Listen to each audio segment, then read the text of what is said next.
friend. He's like, "Are you sure you want to? You could like sell." I'm like, "Nah, that's all got to go." Like I was the guy. Everyone's like, "Oh, you're frustrated playing golf." And then you hit that one shot and you keep coming back. I never hit that shot. I don't. Yeah, right. It's not frustrating if you're not good enough to ever hit that shot. Never hit that shot. Like Sterling, big golfer. He golfs all the time. It's great. But I know the Scotty Cameron putter. I actually was a pretty good putter from my putt-putt days in high school. Yes. I had a little touch around the green, but I could really not. Good at cool crest. I could not get the golf swing down. Same. That was my undoing. But a Scotty Cameron putter, everyone knows who plays golf. It's a really sweet putter. This is a $400 putter. Wow. We're going to be giving away. So I want to let you know in advance. Make some plans tomorrow. Move your lunch around. Take a late lunch. Get off work early. Come join us. We'll be at Golf Truck in Liberty.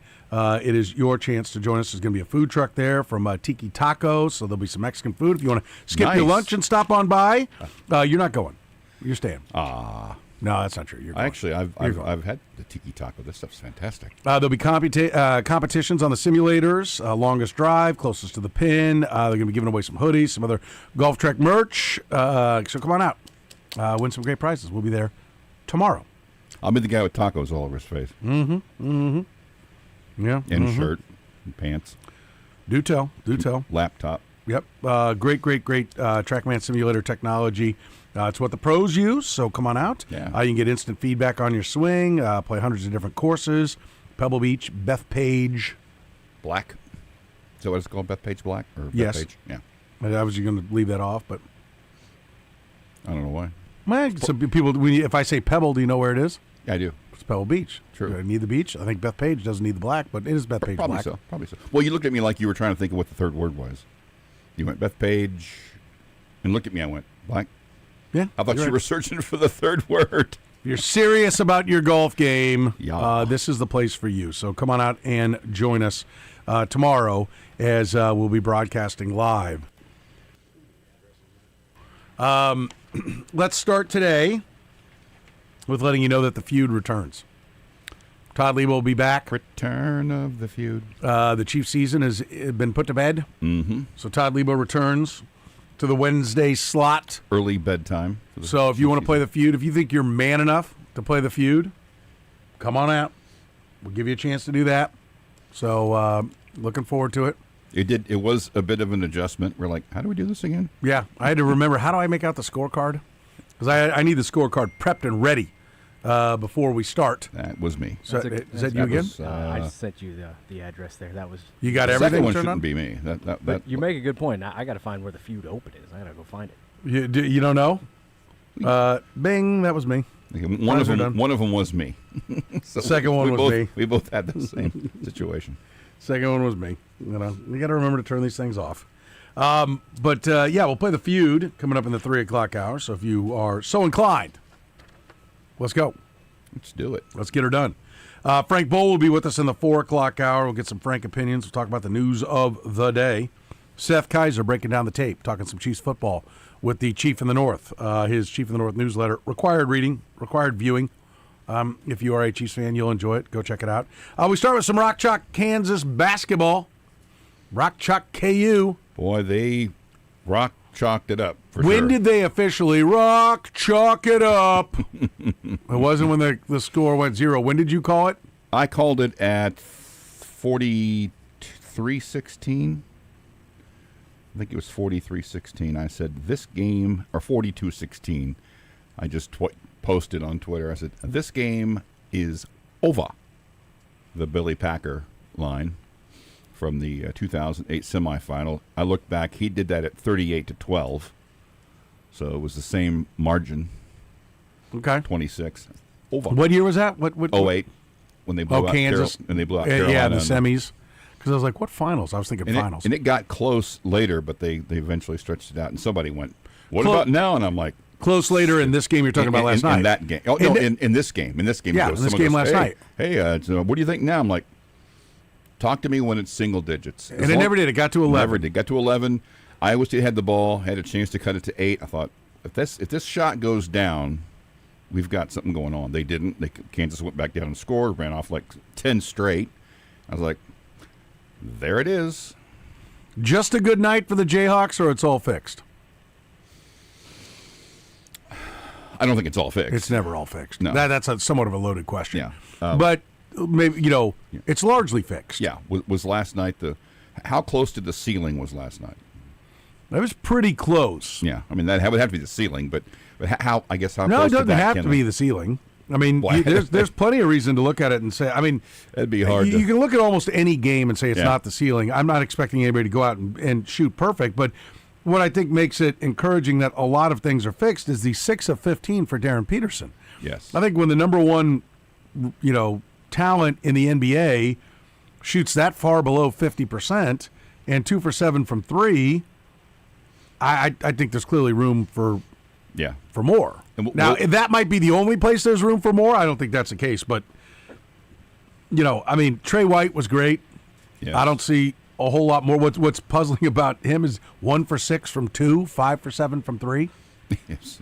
It's a weird little line score. Same thing. Melvin Council, 4 for 10, 2 for 3, 4 for 10 from 2, 2 for 3 from 3. I mean, they were kind of, for however far off Peterson was from being a normal Peterson from distance, the others were making up for it.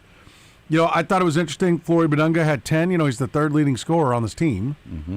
And he only had 10. In this game, he was the fourth leading scorer, which is probably where it needs to go. I mean, I think when you look at it, the three leading scorers, White, Peterson, Council, and then Badunga with 10, 8 for Tiller. That's probably the way I think it needs to go. I think for them to be all that they can be, Council probably needs to creep past White. Maybe I'm wrong. White's the better shooter. So maybe I'm wrong. Maybe White should be second and Council should be third. Yeah. That's where they sit amongst themselves. Like I said, Right. Flory Badunga's in there as well. But I do think it's a perimeter. It's a guard-based team.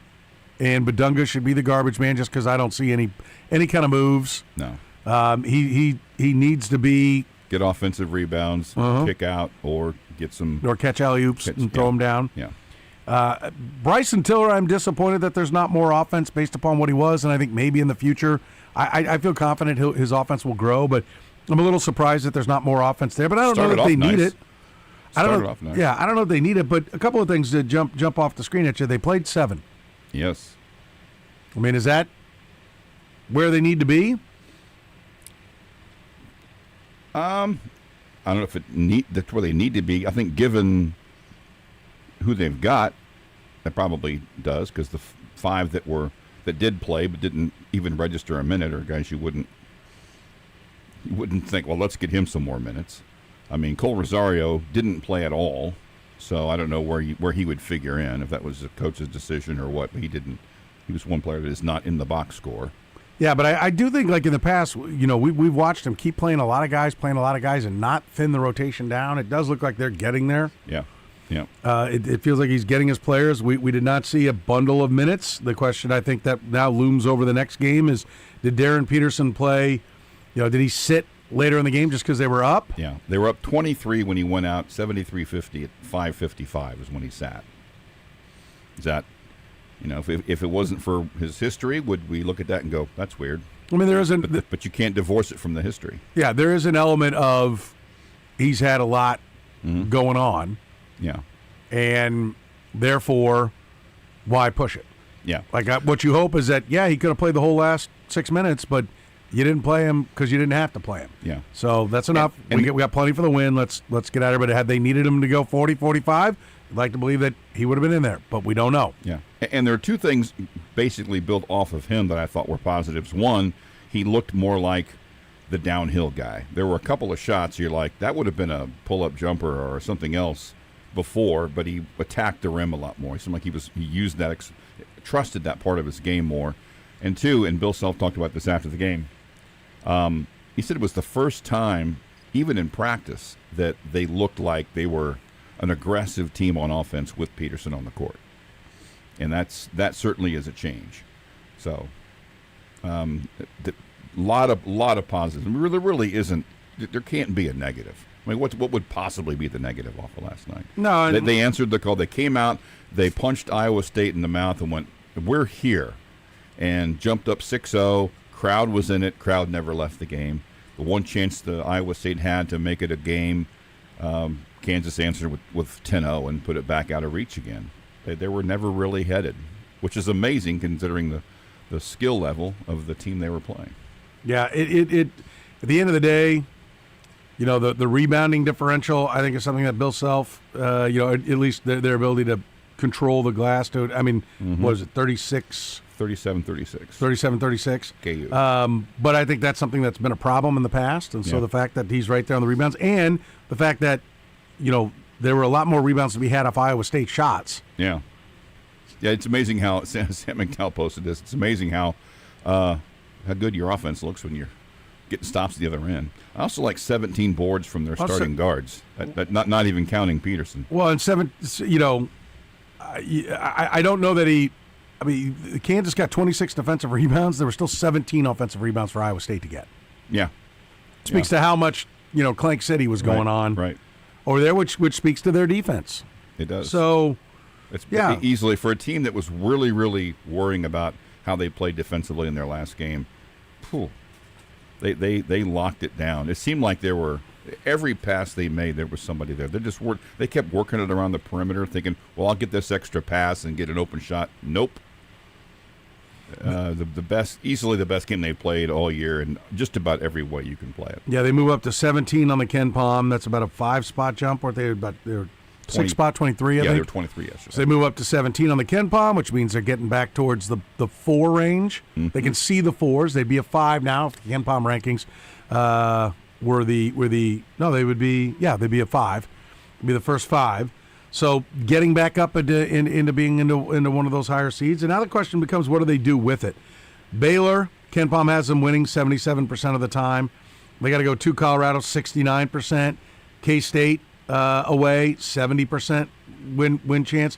BYU at home, Ken Palm now lists them favored to win that, 54%. Ken Palm has them at just 10-8 in the league. But I think it's going to be really important for these next 3, Baylor, Colorado, K-State. Baylor being a tough one. Let down looms coming off the Iowa State game. At home. Baylor's a good enough team to take advantage of you if you make mistakes. But if you can get that at home, which you've got to start making Allen Fieldhouse. It felt like Allen Fieldhouse last night, right? If you can start making that the home court advantage it's supposed to be, you rattle off 3 in a row and you're at 5-2. Yeah.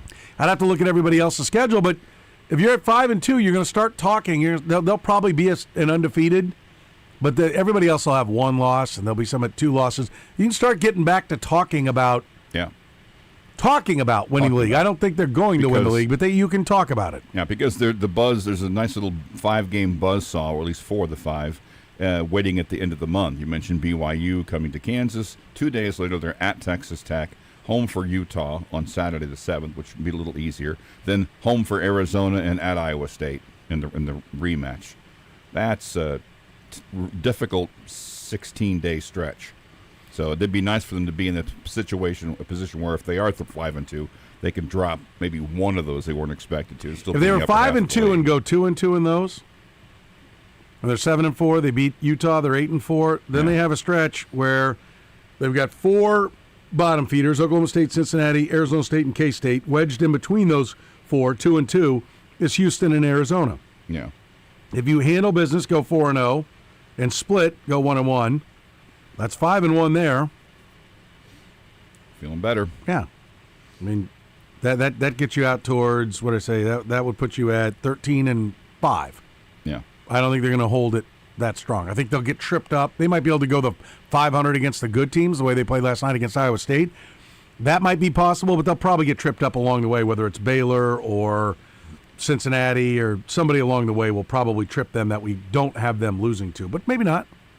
Maybe not. But, yeah, this put this season back into a Kansas-like year if they can maintain the intensity, if they can maintain the continuity, if they can play well in the next 3 games. And this is a distinction from the win last week that everyone was celebrating the great comeback.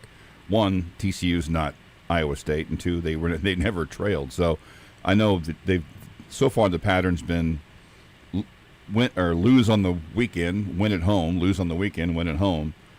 I don't think this is the same situation. I don't think there's any reason, other than the letdown factor you mentioned, to really fear this coming game. But, this team, I don't think teams generally get tripped up on the road. it's some, the home game is the one I think where you think you kind of let down. If they look at that game last night and go, all right, we're good, and then they don't really push it for Baylor, that's a possibility. But they've had enough issues this year that I can't imagine they would look at last night and think, oh, we're good now, because everything else is still in their review, still on their ledger. The good news, one of the big questions they've been trying to answer for 2 months is Darren Peterson healthy? Is he 100% healthy? That question remains unanswered for a good reason. Yeah. They were blowing him out. They didn't have to play him. We'll find out when they play another close game. 913-810-810, KU, K-State, Missouri. Always a topic here on the program. K-State and Mizzou going at it tonight. We'll hear from their coaches throughout the course of the afternoon, both Dennis Gates and Jerome Tang. I think some interesting things. To me, there's questions going on with K-State above Jerome Tang. We'll talk about that later on as well when it comes to the K-State Wildcats. 913-810-810. Some baseball news, some baseball rankings out there we want to get to. A lot of football news. How many more wins can you expect from Andy Reid in his time as the head coach? We'll get into that. We'll take your phone calls. Chiefs, Royals, Sporting, K-State, KU, Missouri. Always a topic here in the program. Grab a line. You're listening to Sports Radio 810. The program with Soren Petro. You familiar with the term dumber than a bag of hammers? Weekdays from 2 to 6 on Sports Radio 810 WHB. All right, listen up. We got NFL action all over the place. You hear it right here on your home of the NFL, Sports Radio 810 WHB. Football playoffs are the best. And I don't know about you. I don't have like 3, 4, 5 other games. And I've been punted from my playoff fantasy league, so I don't have anything to watch there. But I got Underdog, which means I've always got all kinds of excitement, all kinds of fun. It's the best place to get in on all the gridiron action. You can win money right now in Missouri. In fact, if you get them right, you could win up to 5,000 times your cash. It's very easy.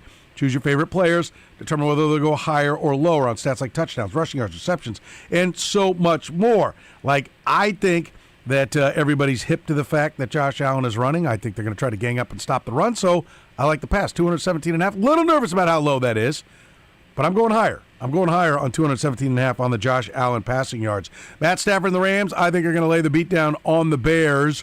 276.5. Love this one. That's a big number. That's a high number, especially in a playoff game, especially in Chicago. That says to me that all the experts are planning on a lot of passing from the Rams. I'm going higher on Matt Stafford. It's just that easy. Pick your favorite player, pick your stack, go higher or lower. Download the app today. Get that Underdog app. Use promo code Soren. Score $75 in bonus entries when you play your first $5. Again, download the Underdog app, use promo code Soren, S-O-R-E-N, and score $75 in bonus entries when you play your first $5. Promo code Soren, S-O-R-E-N. Underdog. Make plays, win money. Must be 18 plus and present in Missouri. Terms apply. See assets.underdogfantasy.com/web/play and get terms _DFS_.html for details. Concerned with your play, call 1-800-GAMBLER or visit www.ncpgambling.org.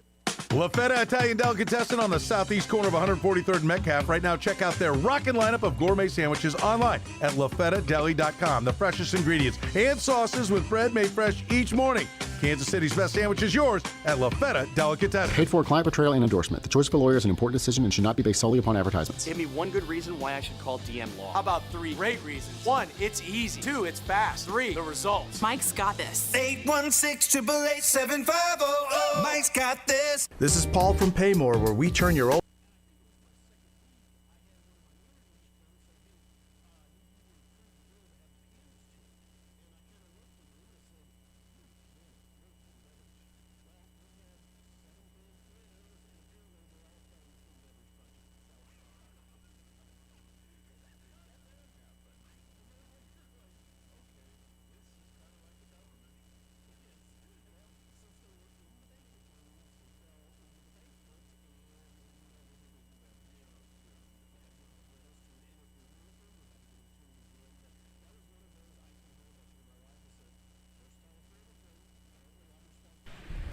What are they doing in sales? 1 minute breaks?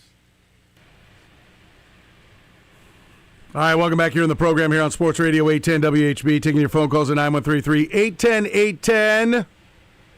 913-810-810. Todd Lebo coming up. We'll play The Feud. Da Feud. It's back, so if you want to play, get ready. That's coming up at 3 o'clock. NFL football. Let's get into that. Andy Reid, 67 years old now, right? Yep. Won a playoff game at age 66. Mm-hmm. How many coaches have won playoff games at an age older than Andy Reid, 67 years old? 4. 4. Okay. They are, in ascending order of age, George Halas. This was only one of the 4 that did it pre-Super Bowl. He won the NFL championship for the Bears in 1963 at 68.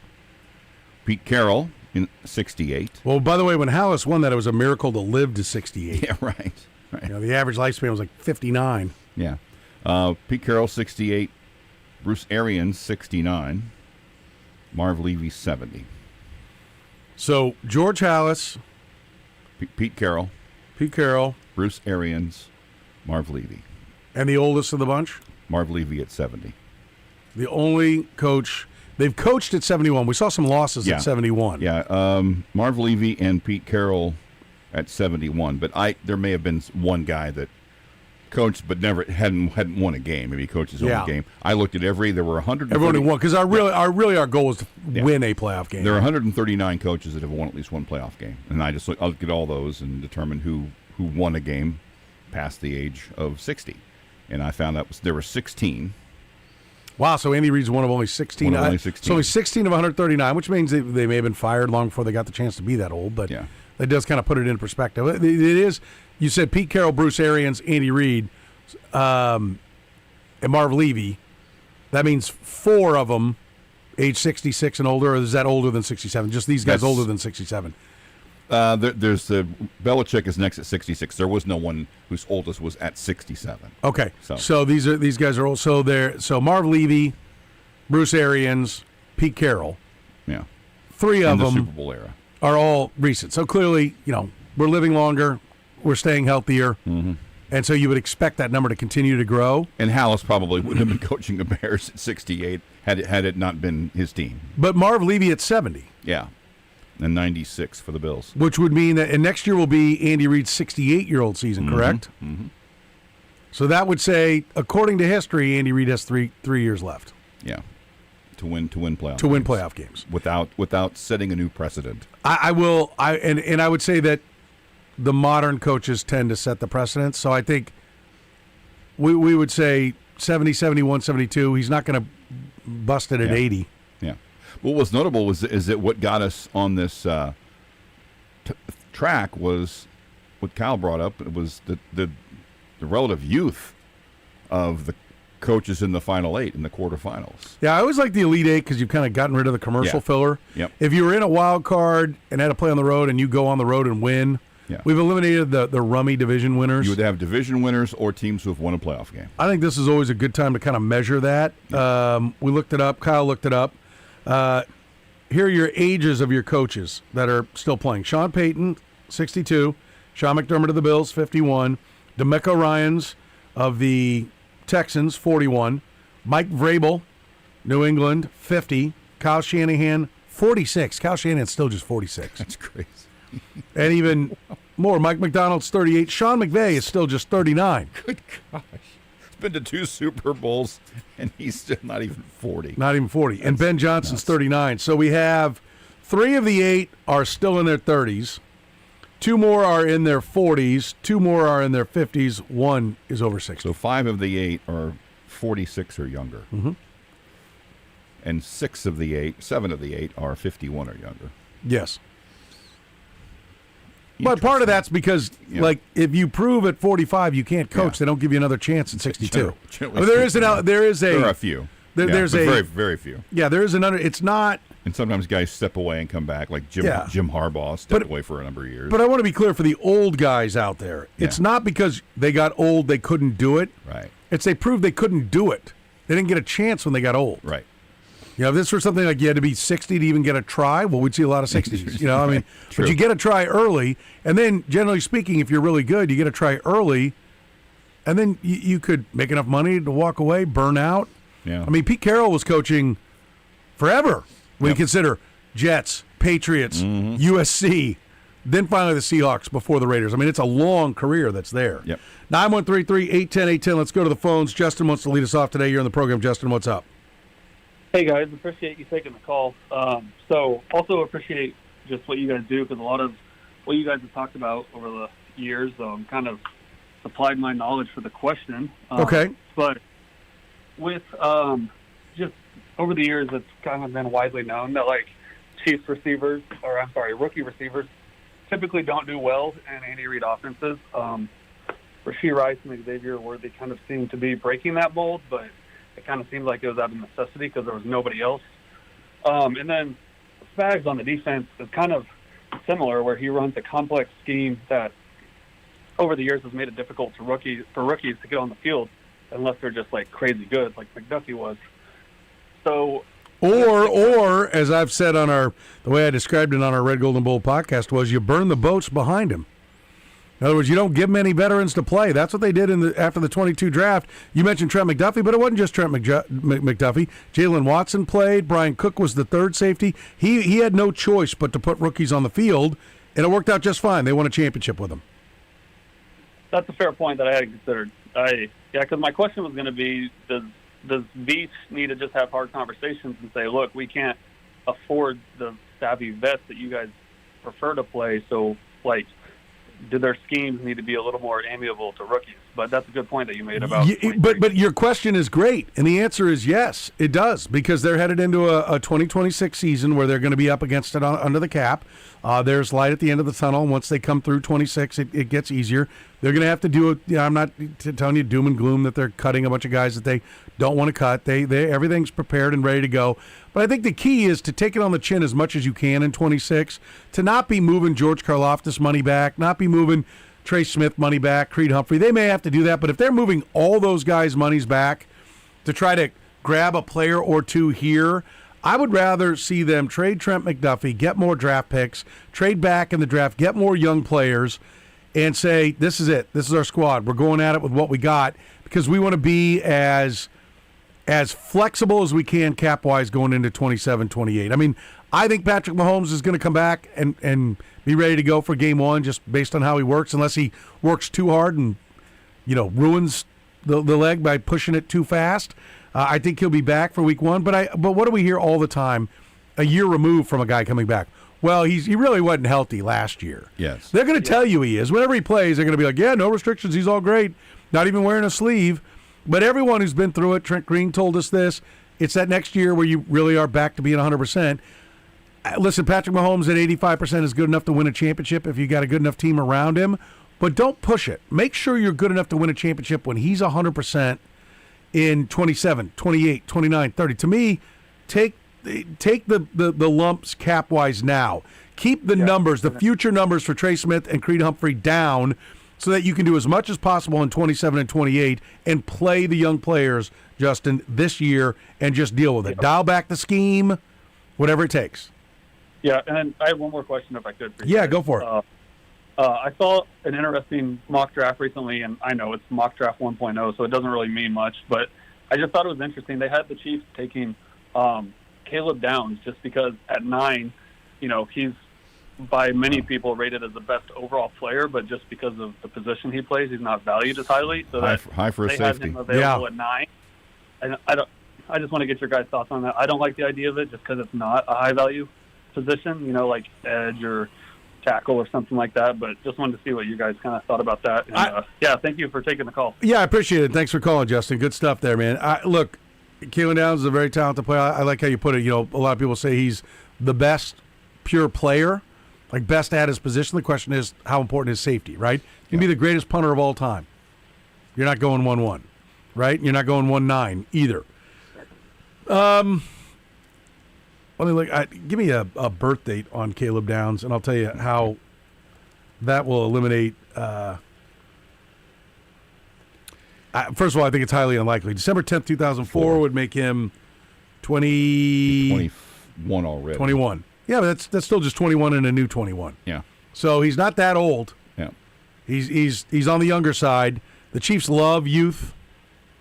It makes it easier to sign a guy to a second contract. It's getting harder to find youth. You find youth up at the highest picks, and then you get into this section in the middle where 22-year-olds could make $800,000 to go back to college, or be a seventh-round pick and make $500,000 in the NFL. They're taking $800 to go back to college. So you're getting more older players. Younger players aren't cycling into the league. He doesn't apply. This doesn't apply to him, but I'm just giving you the background on it. But they would like him, but I don't think they go safety that high, and the Chiefs got a very good Given safety. the other issues. The other needs, they got a very good safety in Eric Berry at pick 4. 5. Was it 5? Pick 5? Oh, how was it? How'd they do? How much did that turn the franchise around? Not at all. I mean, he was a lauded, like, All-Pro, Pro Bowl rewarded safety. player. Yeah. And it was like, So, I mean, I don't think there's any chance they take a safety that high. I would be really, really surprised if they did that. And I think right now you got to guard yourself on the mock draft. A lot of the mock draft is, who are they losing? Okay, give me a guy to fill that hole. Mm-hmm. If Brian Cook is leaving, which he'll be a free agent, I guarantee this is part of what they're looking at. They got to have a safety. Well, here, I want this guy. I think he's really good. He should go in the top 10. Here's a team that's losing their safety. I'm going to put him going right here to the Chiefs. Yeah. It don't work like that. My guess is as we get closer to draft time, and those mock drafts are more about what they've heard and not what they speculate. Yeah. That he's not going to be there for the Chiefs at 9 in these drafts. He'll be available, but teams won't, or draftees won't have them picking him. That was a wonderful sentence. Jaden Hicks, Chris Rowland-Wallace, Chamari Connor becoming, any of the kind of hybrids becoming full-time safeties. They have answers at safety. They're not going to go with a safety at 9. No. I would not like it because of I think you can find 90% of Caleb Downs in the second and third round. Yeah. I don't think you can find 90% of a true elite edge rusher in the second and third rounds. Especially if there's one of the 2 edge rushers there, one of the 3. 913-810-810. Let's talk to Dave. You're in the program, Dave. What's going on? Hey, Soren. Yes. I wanted to talk about these NFL football playoff games, mainly Buffalo and Denver, because I like your guys' assessment or who to root for. Yeah, we did that on Monday. Yeah. Well, I'm looking at Buffalo and Denver, and specifically to the Buffalo-Denver game is I saw another receiver is out, got hurt in the last game for Buffalo, ACL or something like that. So yeah, Gabe Davis. Does Josh Allen have still his best guys to throw to, or? Yeah, he does. I mean, Shakir is probably his best guy. Let me look. Let me. I want to make sure I'm not forgetting somebody who's out here. Let me bring something up here. But Shakir's his top guy. Dalton Kincaid might be his top target. Yeah. Having James Cook back there is a huge part of the equation. I think people forget that Cook does a nice job catching the ball out of the backfield, but just having that running threat allows you to balance everything out a lot more than people want to admit. But, Shakir's tops. Brandon Cooks has played very well. I know he's been around for now, 10, 11, 12 years. Keon Coleman, talented guy. He's the guy they took a couple of picks after Xavier Worthy. Couple of tight ends, Kincaid, Dawson Knox. I think Gabe Davis they brought back, but Gabe Davis bombed in Jacksonville. I mean, he's been the only. Buffalo's been the only one, and that one game against the Chiefs been the only. That's half his career statistics right there. Yep. So we're not worried about who he's got that's hurt. Are we worried? Well, about I would say this: he doesn't have the best receiving core in football, but I don't think it's really gotten appreciably worse going into this game. Yeah. Why would we think the line is like it is? Is it because of the defense? Is the Buffalo Bills defense good enough to hang in there? It's good enough to hang in there, yeah. I mean, they've got guys who can put pressure. They're favored twofold. One, there's an expectation that there's an urgency to Buffalo like there is no other team right now. They're a veteran, experienced team. They have arguably game in, game out, year in, year out, the best quarterback in football. They have the quarterback that's the toughest to prepare to defend because he's a threat with his legs. Matt Stafford's very good and deserving of winning the MVP and will probably win it, but you know where he's going to be. Schematically, he's going to be standing there in the pocket. Josh Allen could be anywhere on the field with the way they use him, so that puts pressure on the Broncos. And I don't think that there is a belief yet. Bo Nix is to be determined. I mean, early in the year, you heard all the analytics people were telling you Bo Nix is one of the worst quarterbacks in football. Now, I thought that was harsh. I thought that was, not looking big picture. But I think a lot of this spread comes down to Buffalo is battle-tested. Josh Allen's the better quarterback. And Bo Nix is untested. Yeah, don't trust the Broncos offense. Another question about that.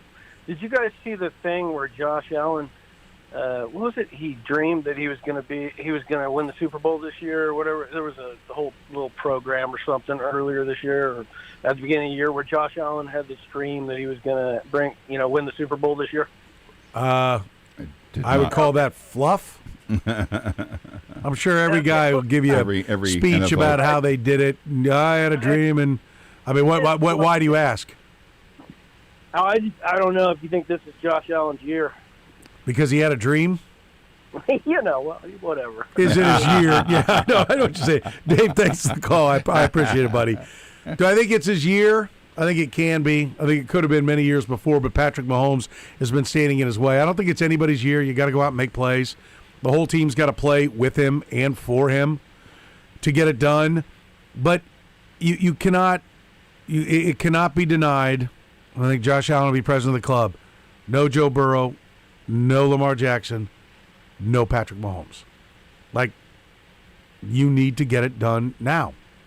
Right? Like, Who won it when Brady was down? 08 would have been Roethlisberger, yeah. Yeah. I mean, so Roethlisberger got 2. His first one was what year? 05. And that was the year the Patriots were not in the playoffs, right? No, Pats got knocked off by the Broncos. Well, they won it at Denver. They won it in 1, 3, and 4. Yeah, in 02 it was. Yeah, they didn't make it in 02. 02 was right. Brad Johnson. Okay, so I mean, look, I've thought all along that what it's going to be, and Jeff Chadiha said, listen, other quarterbacks are going to win Super Bowls. They're not all going to be Pat, and they're not all going to go through Pat. Right. Like he's going to get knocked off somewhere along the way. It's just the way it works. And, he's right. And so, to me, Josh Allen's always looked like the Ben Roethlisberger to Mahomes Brady. You need to cash now. Like, this is when you need to do it. And I think that's a lot of the reason why people think they will do it. Drake May's only in his second year. Bo Nix is only in his second year. That's who he's got to go through first. It's either going to be Drake May or Texans. C.J. Stroud, who's in his third year, but they've been a challenge team. 3 postseason games, but he wasn't the driving force in the last one. No, he's been a part of winning it. They overcame him the last not time. The reason for winning it. I think that's one of the reasons why I think the Bills will be favored in every game they play the rest of the way. Yeah. No one is favored to win it all against the field, I'm saying, right? But, nobody's minus on it. But I think if you had to pick one team, first of all, don't ever bet your buddies you get one team and he gets the field. That's a fool's bet. Yes, but Josh Allen and the Bills, if I'm going to bet one team against somebody else betting one team and I get first pick, I'll pick the Bills. And by the way, I once had a dream that I was riding a go-kart and suddenly I was walking in the field. I don't think that's going to happen. I mean, dreams are nice, but I wouldn't build much off of it. He just wanted to know, is it his year? I know. I don't know why you got to be so mean. Yes, ask the guy you talked to yesterday. 913-381-1010. What are you talking about? Just wanted to know, are we getting to a point? Ask everybody else listening if they thought it was a pertinent question. I think everyone was on our side, but it was just so funny to hear the guy, you know what? And then silence. And he's like, when he was wanting to say something, here. But he didn't hang up because I could hear us 7 seconds later. Which I would welcome his call. Yeah. What was the point? I forgot. What? Oh, he was that Darren Peterson was going to sue KU for breach of contract. I'd love you to get to it. Boy, you know what? What? Chicken butt. I was just like... Because the point had changed 3 times as it had been debunked. What I'm saying that is like everyone's been in one of those conversations where the guy where you're like, no, that's not no, but what if the sun doesn't come up tomorrow? No, it's going to. What if it doesn't? Well, yeah, but no, it will because see the Earth rotates around the sun, and then the Earth rotates, and that's why there's now you're missing my point. That's the no, I'm not. The sun is coming up. There's no point in discussing if it doesn't. It's coming up tomorrow. No, you're missing my point. My point is cloudy days. It literally is that guy like, what was it? Kevin Nealon. Forget about that. The sun's never coming up thing. I was grabbing at straws there.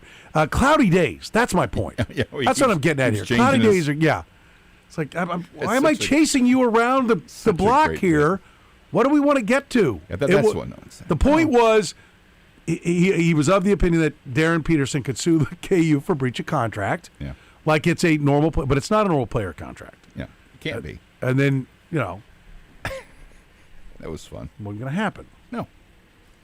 Northland Joe, you're in the program. What's going on, Joe? Maybe he had a dream that it was Hey, happen. thanks for taking my call, Soren. You bet, buddy. Good to hear from you. Good to talk to you.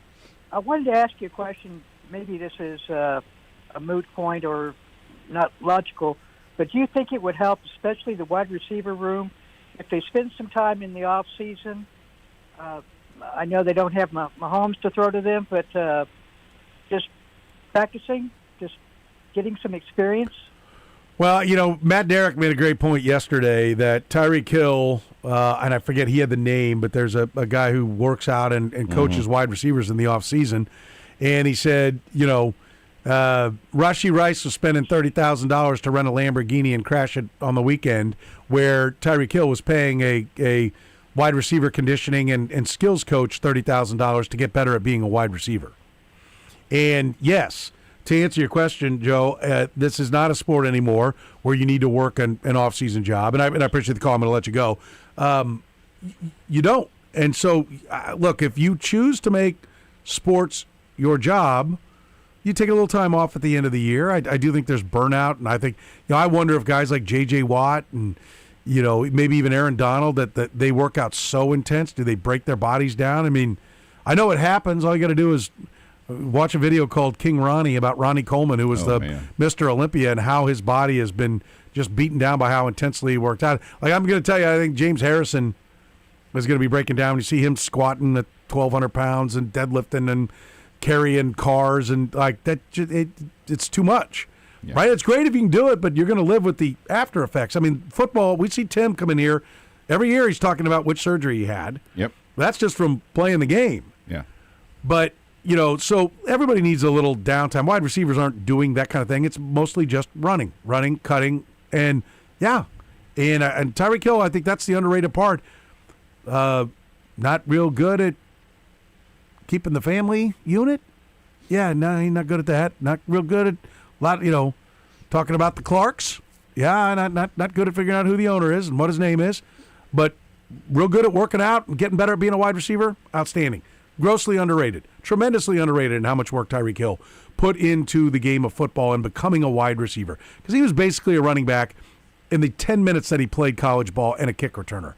And by his second year, he was a legit wideout. By his third year, he was one of the best in the game. Yeah, ran precise routes, could go get the ball, could jump, could contested balls. He did everything. Yeah. None of that was expected when he came out. No, so he yes, every one of them should be putting in that kind of time in the offseason and working with somebody on their cuts, on their breakdowns, all of that. I mean, absolutely. And everybody should be doing it at every position. For linemen, it's a lot about strength and agility, but there are different things you need to be doing, working on your hand pop, to really get a good punch off somebody. That kick step, you need to be going out working that kick step on a regular. You don't want to shut it down for 5 months and then try to get it going. The old days with training camp, they had training camp for 2.5 months. Because they had to get your ass back in shape. Now it's 2.5 weeks. Now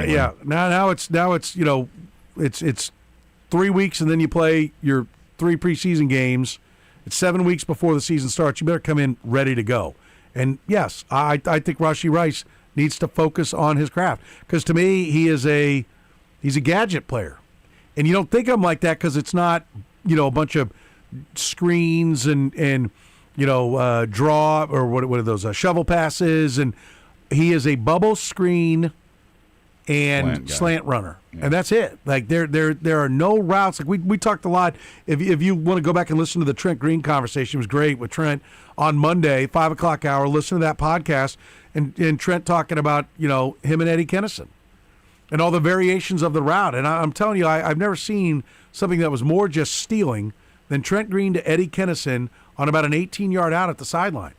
I mean, you'd watch Priest Holmes go 5 yards, hit Tony Gonzalez for 9, Priest Holmes for 11, and then Eddie Kennison for 18 or 15 on an out route, which, by the way, ain't an easy throw. No. Because it's way over to the side. Yeah. It's further than you think. It's 15 yards down the field, but it's 33 yards over. I mean, it's a long way in the air that he's got to throw that ball. And they were money on it. And part of it was because Eddie Kennison ran precise routes. And they had done it in practice, and he knew where he was going to be. So, yeah, I like maybe the reason why they don't run those routes with Rashee Rice is because he can't. Yeah. And number one wideouts, how many routes are in your route tree, they can run all of them. 913-3-810-810. We'll take a break. You're on the program.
You're listening to the program here on Sports Radio 810 WHB. Thanks for joining us. A little chilly out there, but beautiful day. Hope you're getting a chance to enjoy it. 913-3-810-810. I'll enjoy kicking Todd Lebo's ass from one side of the curb to the other. If indeed that ends up being the case, we play the feud coming up at 3 o'clock. Might be my teammate. Could be. Then we're going to stomp your guts out. Yeah, probably one way so. or the other. I mean, I'm not good at this game when I'm used to playing it.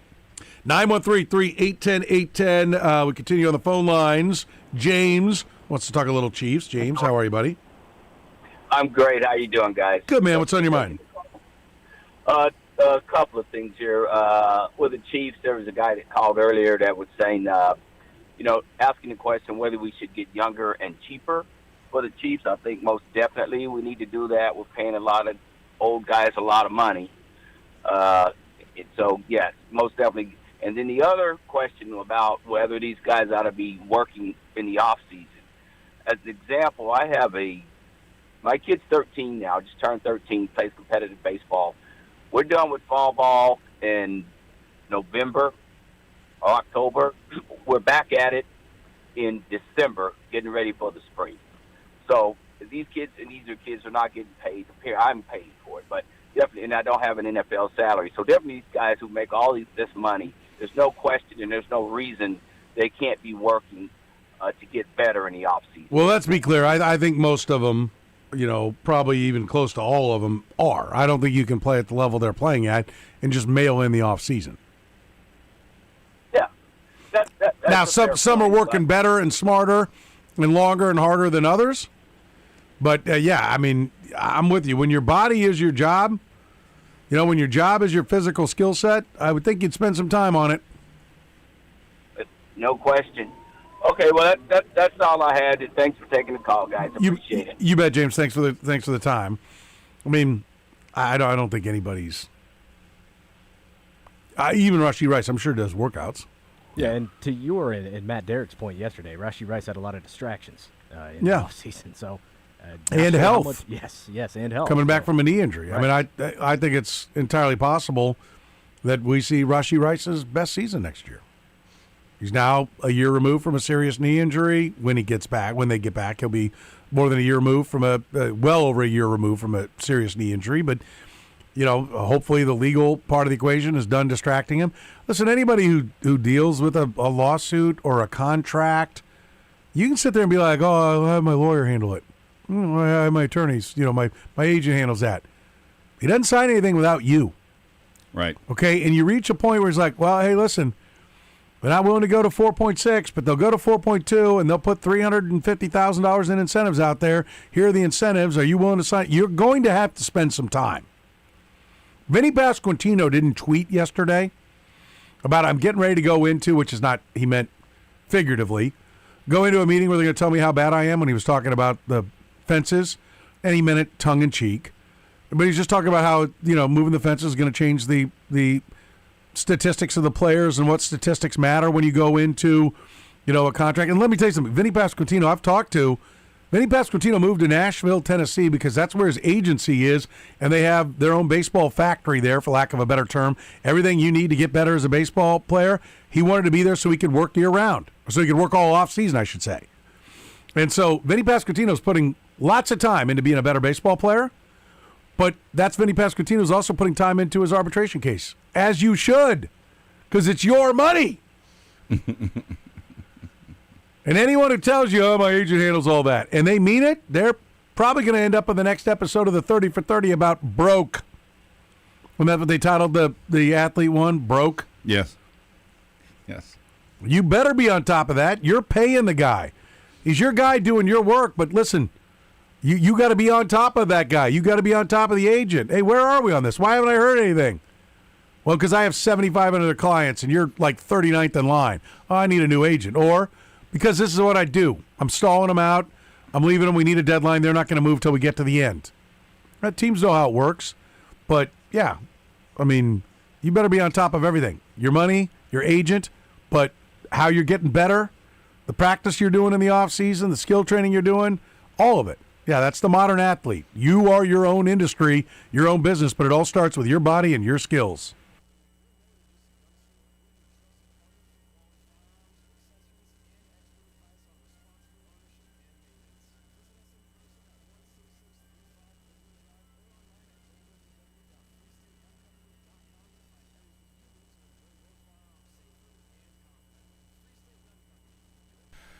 All right, with at least 10 games played, what franchise has the worst record in the divisional playoffs? Brought to you by La Feta Delicatessen.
All right, welcome back here to the program here on Sports Radio 810 WHB. Hour number 2, we need a contestant to play the feud. Grab it. Are you man enough? Are you woman enough to play the feud? 913-3-810-810. Grab a phone line, 913-3-810-810. Playing for a wonderful Nick and Jake's gift card. You could be dining at Nick and Jake's. It's where, it's a great spot to go watch the games. Go get their made-from-scratch menu. Always new items on the menu. Yeah. And all your favorites. Classics. If you like the low carb, might I encourage you to go for the chopped salad? It's got a fancier name than that, but it is one of my favorite chopped salads no of all dressing time. for you. No, you can throw the dressing on there. Double. If you aren't low carb, I might have the smoky chicken You're pasta. not doing the low carb, okay?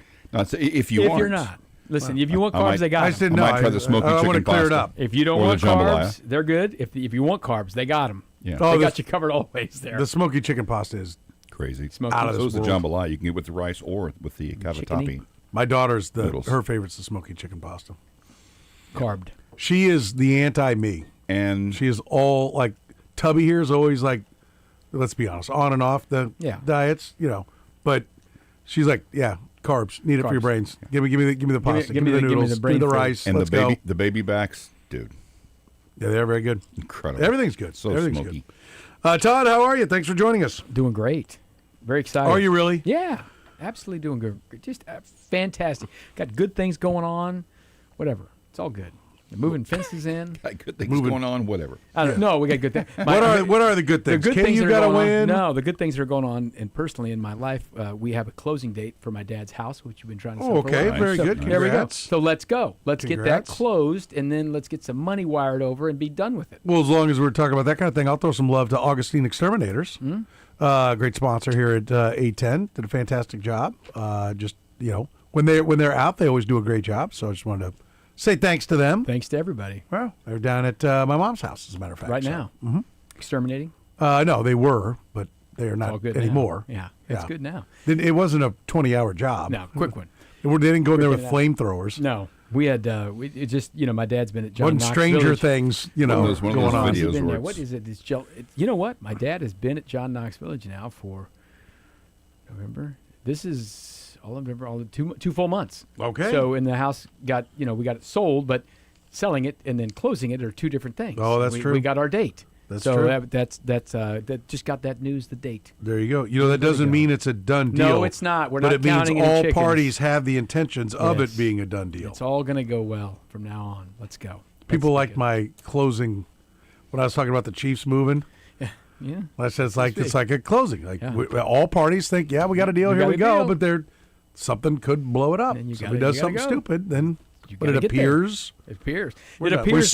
We scheduled the date to be done. We're planning on it being done. We're scheduled to close the 28th. Let's go. Okay. Come Congrats, Todd. There you go, Congrats to Gary. And me too, but mostly my That's dad. right. Congrats to Ryan. He's going to be our contestant. Ryan, how are you, buddy? Doing well, thank you. Have you heard the feud before? Yes, I have. All right, so you know how it's played. It's the debut edition, 2026 edition of the feud. And to celebrate the 2026 edition of the feud, we want to commend Kyle Collier for dragging out old categories from the last time we played the feud. He jumped right on it, like sometime about, 140, he went, oh, crap. Got to get some good ones out here. I got to huh? have some categories. I forgot I hope about there's the something feud. left in the kitty, and there were. So just keep in mind. These aren't fresh. These are left over from August 25. These are August of 25 question and answers. Okay. Because, the today kind of snuck up on Kyle. And to be fair, one of them I pulled from Dravetta's old list. So That's one of them's fine. like 2 my, years old. Really? Yeah. Oh, my God. Have we used it? I don't think so. Okay. I hope not. We're not supposed to reuse. Who would know? Well, the Chiefs make We can't the remember. playoffs. Ryan, you have a choice to make. Who are you going to play with? Do you have a strong back and are willing to carry Kurtis across the finish line? Would you like to play with Todd, or would you like to play with me? Where are you going? I'll go with Soren today. There it is. It's me and Ryan against the bald, Against the SEC. Yeah. the big, the bald, the beautiful. It just means more. And, Yeah, and, the, it and the is not the so big, SEC. the bold, and the beautiful. Ryan, are you going first? Sure, I'll go first. Ryan's going to lead us off. I'll go second. Are you ready to lead off, Curtis? Sure. Curtis is going to go first. Curtis is going to go first. Todd says, okay. Get the 0 out of the way. Let's go, Todd. Curtis, I want a piece you of are you. in postseason mode right now. Let's go. True. You're That's ready. right. I've been That's wanting right. a piece of Todd for months. That's right. Let's go. Blank the Packers. Come Blank on, 'em. Ryan. All right. Blank Ryan. All right. Oh, I played the open, didn't I? Yeah, that's all right. Just pull That's it down. okay. There you go. We're out of practice. Hey, Ryan, I don't know if you can pick up on this, but Kyle's out of practice. He's doing great. Clearly. Here we go. All right. Let's just lead off with Trevor. This is. I think it should also be noted that this is a really easy segment to run. Super easy. And MC. Yeah. You know, like It Kyle, was good when Kyle texted me at 1 o'clock today. He said, I probably should ask you this on Monday, but are you good for the feud today at 3? I said, I'm always good, buddy. He said, I'm in Hawaii. All right, here we go. Ryan All right. Ryan and Curtis. Let's go. 6 answers on the board. Are you gonna test his buzzer or not? Ryan, let's test your buzzer. Ryan. There it you go. is. There Works it like a is. champ. Works All like right. a champ. 6 answers on the board. Past or present, name a Big 12 one and done. Curtis. Ryan. K-Dog. Andrew Wiggins. Wiggins. Number 3. Ooh. Of course, I don't have the hotkeys pulled up. Ding. There it Ding. is. Ryan, you can beat it. Two answers or higher. Let's go with past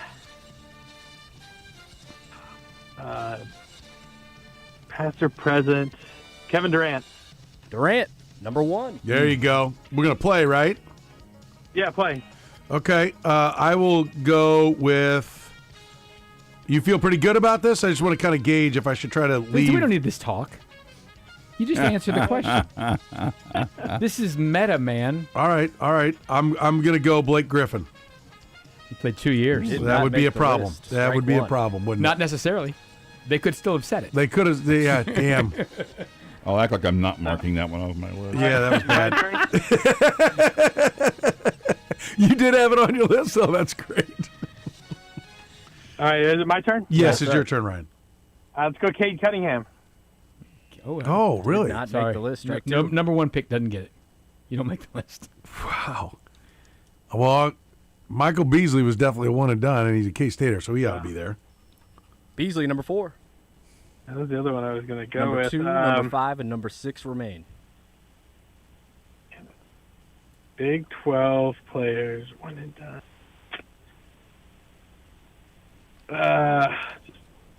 It's another KU guy. How about Xavier Henry? There you go. Xavier Henry, number 6. Made a big impact in the league. I'm going to I'll keep the rock chalk rolling with Josh Jackson. What? C, right 3. Played 4 years.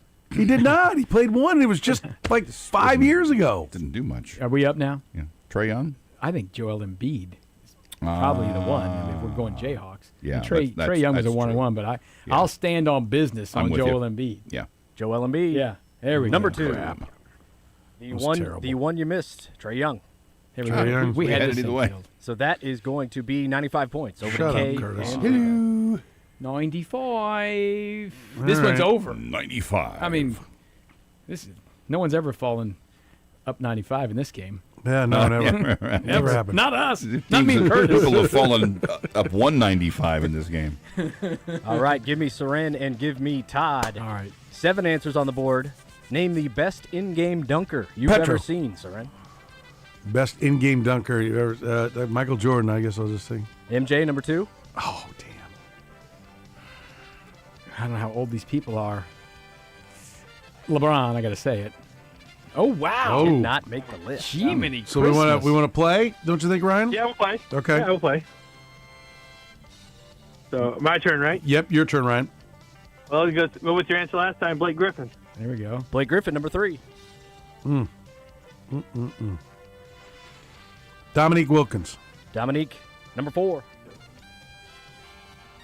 So wait a minute. We have 2, 3, and 4 right now. You have 2, Don't 3, have and one. 4. Looking for 1, 5, 6, and 7. I'll go with Vince Carter. Number 1. Okay, good. Okay.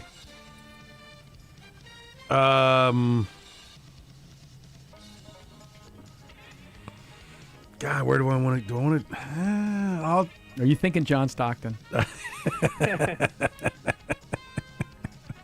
That's pretty good. Larry Bird would have been funny. Stockton was really funny. I'm going to go with Ant-Man. Ooh, Did all not right. make the list. Not the recent, huh? Okay. All right, how about Dr. J? Dr. Oh, J, okay. number 5. How many is there? 2 more. 2 remain. 6 and 7. Mm-hmm. Top of the list. Well, let me go. God, I'm thinking of the. Let me go. We got a clock on this guy? Clyde Drexler. Clyde, number Oh, 6. pulls it out of Okay. nowhere. Okay. Wow. All right, last one for me, huh? It's all on you, Ryan. We only have what? How many strikes? 1, 2, One. Just one 2, strike. 1. Just one strike. What are you Strikes. getting? You're 2? dinging him on that? That was an accident. What are you even doing back there? Well, I don't even remember what our strike was. You had a strike. Oh, Ant-Man. That was the Yeah, strike. yeah. All right, yeah, we'll go with an older guy again, Sean Kemp. Ooh, that's pretty I had good. him written down. He was pretty vicious. I had him written down. Isn't that 5 strikes? No, shut your hole. It's 6. All right, I'll take. Boy, it does seem like we're going old school here on this. The old people found the computers. I'll take. What am I missing? I'm trying to think if I'm missing him. I guess I'll go. This is so bad, but he was a dunk champion, and he had some pretty sick stuff. But he's actually known for other. I'll go. I'm trying to roll through the teams. Yeah, here I know real what quick. you're doing. Thunder Dan Marley. Shut up. I knew it wasn't going to be Steve, him. rank 3. It wasn't going to be him. All right, I'm so gonna go Curtis with- and I both have Daryl Yeah. Dawkins He written down because he broke shattered some a backboard backboards here in Kansas City. Bill And this is the Robinson. 7th place one? Yeah. So this is like 2 people said it or 1 person said it or something. It's not many. Who else knew? I mean, Ja Morant is a new guy who wows some people when he dunks. Yeah. But I mean, like, people just, I mean, Shaq would just obliterate people Yeah. and dunk over the top of them. But there's nothing style. It was nothing memorable. No one can remember a specific Shaq dunk, but everyone. I remember him. But I remember. He broke the whole backboard down. Brought the whole That's thing true. down. In Orlando. Yeah. He tore the. He brought it he's down. A rookie. And he's got that dunk in the. We didn't say Kobe. Kobe was more of a shooter than a dunker, but Yeah. Don't forget about George Murasan. Yeah. he could get up. Yep. I'm going to leave this to you, Curtis. Okay. I'm going to say Chocolate Thunder, Daryl Dawkins. Yes, I bet man. it's Ja Morant. That is 95 points Probably to is. Soren and Ryan. The final one, Aaron Gordon. No, wow. right there. Aaron Gordon. We weren't even. Good we Lord. Yeah, Cousin sat there for Livingtown half or an something? hour. What's that? He and Zach Levine had that amazing dunk contest, They did. which is what they're known for. Yeah, So but He that's is. not he in is. game. So how many we get? Nothing in game. 105? 95. 95. We're okay. tied. We're tied. 95. Tied. All right. All right, back to the leadoff. Give me Ryan. Give me K. 7 answers on the board. Name an all-time great March Madness Cinderella team. Curtis. K. Dog. Villanova. Yeah. Nova Going did back not make too the far. list. What? All right, Ryan. I said Ryan. Sorry. Go ahead, Go Ryan. for it, Ryan. The Florida Gulf Coast. Florida Gulf Coast All right. makes it at number 4. The 2013 team was a 13 seed. Okay, then I guess we're gonna play, right, Ryan? Yeah. All right, the Cinderella. Based upon that, then I'm gonna say UMBC. Did They're not the- make it. 16 seed. I know. What are we doing here, people? You can't. You know, I will tell you, there is one local school on this list. Well, now you're giving hints out while they're going. I mean, And I I know would which one it go is. with pencil whipped. VCU. Oh, Wow. Did not make it. That's strike Okay. 2. well, if we get this, Curtis, we Well, get 6 the points. local school. I'm just gonna take Kansas because it's the '88 Jayhawks. So they said it's okay. The 88 Jayhawks, number 6 on the list. Yeah, let's bring that one All up. right, get that off there. Back to you, Ryan. Oh man. All right. How about St. Peter's? St. Peter's, number 2. Oh, so St. Peter's is there The as a 15, but not 15 UMBC seed as a and 16. Well, UMBC didn't make the Final Four. Neither did St. Peter's. Well, UMBC They made won the 1 Elite Eight, game. though. Same as St. Peter's. I think they actually won twice. St. Peter's. I don't need you correcting me now. I'm not on your Don't get team right now. mad. You need to concentrate. I'm right not on your now. team right now. Okay, you're up and you have 2 strikes. This I'm is your important. opponent. We're not getting in your head or anything. Okay, Well, no, and no VCU, right? that's right. Try it again though. It kind of drags all those out. Villanova, even though they were an 8 seed, won the whole thing. I'm gonna Good. Thank you. My fault. Wow. This new Drake mouse. Oh, that it's he the got, mouse. It's a little sensitive. Hey, listen. Premature bellulation there, man. Settle down. Hey, there's treatments for that. I guess the Tell check Hayden cleared. to get out of the control room. I got fat fingers. Guess the check cleared. Was it back on my team or turn? No, it's on me. I'm gonna take NC State off the board just one way or another. Better not. Okay, damn it. There they go. D. Reich 3 up to. Well, I had NC State written down, but Loyola Chicago made the final. Couple of Beat local K-State, kids. local kids on the team. Yeah. Porter Mosier, who's really just lit it on fire at Oklahoma. We're going to try Loyola He lit Chicago. Oklahoma on fire, is that what he said? It's burning. Seemingly. There we Loyola go. Chicago 2018, Wow. the number one answer. That's going to be 70 points over to Only Kay 70. and Todd. The What ones you didn't we missed. Number 3, George Mason, 2006. Number 5, Valparaiso, 97. And then number 7, Davidson, 2008. I had NIU written down. That was an eclectic list. Yeah, I'll it tell really you that. was. And what is a Weird. Cinderella? That's the question. Yeah. You win a game, or you got to win the whole thing. Don't know. I don't think we know from that list of No, we answers don't. either. It's not answered. We don't have it. All right, give People me. are strange. We Me are and Todd. back to Soren and Lebo. 5 answers this time. Name your favorite place to watch a ball game. Petro. Soren.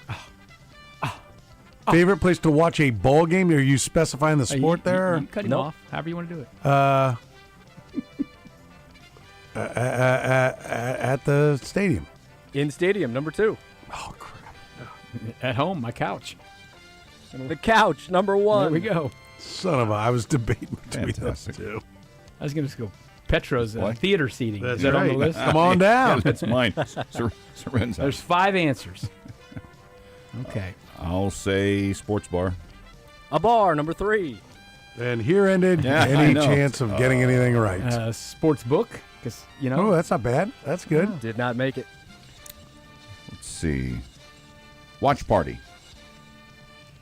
Like an arena or something. Or like, Yeah, it's already wrong. You don't need to justify it like now. that's Closed different circuit sports bar. boxing, like in Yeah, 1974. exactly. I wanted a different So, sports bar. the stadium or arena, is that the same thing? Mm-hmm.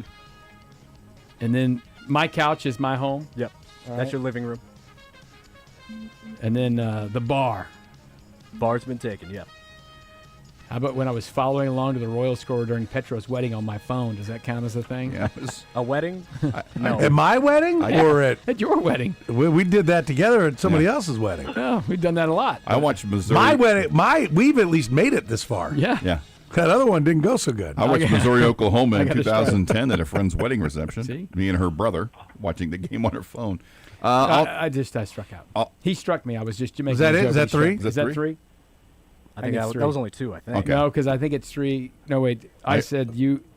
I think You it's said 3. sports book, and then you struck something, He said, and then I said watch party, and then I said wedding. Yeah, that's Yeah. So we are. that's It three. is 3. But they've got a list of great answers here. I'm sure. well, I've got 2. What do you got, Ryan? I was going to say either at friends or family house. Yeah, I was going to say friend's house. Well, Like, that's a going watch over, party, put so everything. We'll stand on a You'll protest. rot in hell is what you'll do. But I've also got the P&L. You know, is that a bar or is that different? Yeah, You know? that's kind of like a bar or a watch party He's almost. back here. He's half shaking his head. You guys are doing You signals. don't know what I'm saying. He's circling. Could be yes, could be no. Doing my Larry David. What do you think, Soren? P&L. I mean, come on. I feel like since it's a Kansas City question, that's like a big gathering spot. There'd be a few. And out of the friend's house is kind of, want to go P&L? If you think that's right, then let's go for it. P&L. Yeah. Bang! That's going to be number 4. It's a in your watch face, party. Lebo. The You one you missed clown is fest. in a suite. Cheap. In a suite. Okay. You shut your hole. That is not a cheap win. So the P&L it's considered a watch party. No, it's the P&L. It's Okay. totally different. Totally different. This is unbelievable. But Completely it's different. Not a great Totally category. understandable. Todd, I tell you what, I'll get my category screened by you. Well, Actually, no, it's not the gonna category. work. It's not gonna just the way you interpret an answer. points is is the Shut thing. up, Todd. It's the first week and you're already bitching like this. Is 85 unbelievable. over to Soren and Ryan. There we go. Launching us into the lead. Curtis, we're going to Commanding register lead.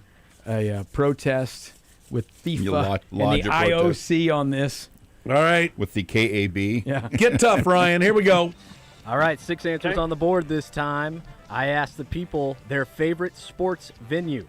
Kurtis. K-Dog. Arrowhead Stadium. Arrowhead, number 1.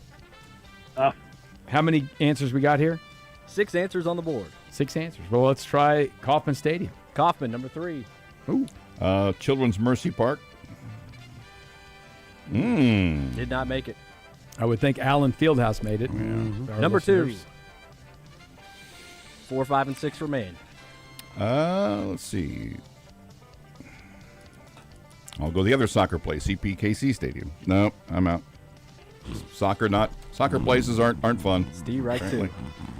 That's strike Trying to 2. show some love. All right, Bill Snyder Family Stadium. Number 6. Wow. Furrow Field. What is that? Forget it. That's where Missouri plays football. If you have Missouri's football stadium down there, I did not. Okay. We're done. I didn't say local. We're toast. You didn't say local. It's so great. He finally has what is the obvious answer after you put Bill Snyder down and he gets buzzed on that. Yep. So there's 2 answers left? That's right. So what do we got so far? Well, how'd you phrase the question? Name your favorite sports venue / arena / stadium. Sports venue. Okay. Number 1, Arrowhead. Number 2, Fieldhouse. Number 3, Kauffman. Number 6, Bill Snyder Family Stadium. Off the board. So we've got 4 and 5? 5. So I have written down Mizzou Arena, Bramlage, just to get the local basketball arenas. But then Memorial, what's KU Field? Memorial? It's the booth now. Memorial State, the booth. The booth. The booth. It really looks like a booth now because there's only seats on one But side. I also think that T-Mobile for Big 12 is, Big 12 tournament is probably a pretty good one. So I don't know that we. What was like not local, like Wrigley Field or something? Yeah, Wrigley, Fenway, Lambeau. Those are what I consider to be the 3 iconic old ones. The Jerry Dome, if people have gone down to football ones. I don't think we want to mess with Mizzou Arena or Bramlage just based on how the other stuff is doing. If you call Mizzou Arena Page Arena, like it was intentionally named early, I think. Yeah, I'd say something not local, like Wrigley or Lambeau or something like that. Okay, I'll let you pick. It's your chance to win. All right, let's go with I guess Wrigley. Wrigley, yeah! Number 5 on the list. The one you missed, number 4. Hold all tickets. Fenway. Fenway. Wrigley and Fenway. That is 90. We're gonna stomp your ass one way or another. Hang on, hold on, Todd. Hold on, I'm doing math. Hold on, let me see if it's enough. Yeah, it's enough. Barely? We beat you by 100. That's officially an ass kicking. Those other 85 points were ours from the watch party. Triple thing. Just saying. Digit win. You'll be hearing from our attorneys. Triple. I'm gonna start scoring that as a triple. That's a new category. Triple digit win. Ass kickings. Got to win by 100 or more. It happened. There it was. Ryan, well done. You're a winner right out of the gates. First week of the year. I'm proud of you, buddy. Thank you. Good job, Ryan. Stay on the line, Ryan. Hang on, Ryan. We're gonna get some information from you. You can go down to Nick and Jake's. Have some eats and treats on us, buddy. What are the chances Kyle picks his phone up without hanging it up? He's had a tough day with the buttons back there. Yeah, don't hang up on What are Ryan. the chances you're back for next segment? Hey, you sending me home, Kyle? No, don't do that because then we'd have to do stuff. Yeah. Come on, we mail this hour in because of Todd. So let's leave him around. All right. We'll take a break, come back, get some Lebo sounds. Ryan will get him some Nick and Jake's. Great spot for you to go. Watch you some NFL playoffs this weekend. Watch you some basketball tonight. Oh, the TVs are no good there. You can't watch sports there. Stop. You're so silly, What Todd. a great place to watch It is a games. great spot. Nick and Jake's, 3 locations, both sides of the state line. Find them online at nickandjakes.com. The program with Soren Petro. Welcome to Jumpville. Population, you. Weekdays from 2 to 6 on Sports Radio 810 WHB. Go ahead and head over to Joslin's right now and get that Valentine's gift. You know what today is? It's the 14th of January. It means you've got 1 month. That's right. You've got 1 month. You've got 31 days to get your Valentine's gift, and nothing is going to make you more of a hero than shopping at Joslin's Jewelry. First of all, you'll love it because the experience is fantastic. The friendliest staff you're going to find anywhere, frankly, in any kind of business. I mean, they are so nice and so kind. Always so happy. I can't stress how much I enjoyed taking my daughters in there, how much they loved it. You know, you'd have thought that my daughters were their daughters, the way they treated them, showing them all the pieces of jewelry. We were looking for a gift for mom, and we found a beautiful necklace that she absolutely adores. Loves it even more because the kids were there. So go on in. Take the whole family. Just go yourself, whatever works best for you. And know this, you've got the most knowledgeable staff you're going to find as well. You know, Jocelyn's been in business for almost 50 years. They're a full-service jewelry store. That's why they were voted the #1 jeweler in Kansas City. They're happy to do repairs, appraisals, anything you need when it comes to jewelry. Jocelyn's Jewelry can handle it. And, of course, they're the best place to go for those Valentine gifts. So whether you're looking for maybe some pearls, maybe a tennis bracelet, stackable necklaces, diamond stud earrings, how about some of those birthstone pieces? They've got hundreds to choose from in each month. Get on in and shop right now. And if what you're going to do this Valentine's Day is get hitched, going to get that engagement ring, they've got almost 1,000 to choose from when it comes to the engagement rings. Listen, you shop at Jocelyn's Jewelry once, you'll be like me. You'll shop nowhere else. It's Kansas City's best, right there on the southeast corner of 95th and Antioch, just a mile north of 435, easy to get to no matter where in the metro you live. Southeast corner of 95th and Antioch. You can find them online at joslinsjewelry.com. Jocelyn's Jewelry, the gold standard in fine jewelry. Jeff Montgomery here for Amoeba Medical. The new year is all about turning the page and feeling your best. Men, if better sleep and fewer bathroom trips are on your list, an enlarged prostate could be the reason. I decided not to carry that problem into another year and contacted Dr. Brown at Amoeba Medical. Their non-surgical treatment was fast, simple, and came with minimal recovery time. And it's covered by insurance. Start the year more comfortable and well-rested. Schedule a visit with Dr. Brown and the team at Amoeba Medical in Kansas City. Amoeba Medical, MIVA-medical.com. La Feta Italian Delicatessen on the southeast corner of 143rd and Metcalf. Right now, check out their rockin' lineup of gourmet sandwiches online at lafetadeli.com. The freshest ingredients and sauces with bread made fresh each morning. Kansas City's best sandwich is yours at La Feta Delicatessen. Paid for client portrayal and endorsement. The choice of a lawyer is an important decision and should not be based solely upon advertisements.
All right, the La Feta Delicatessen.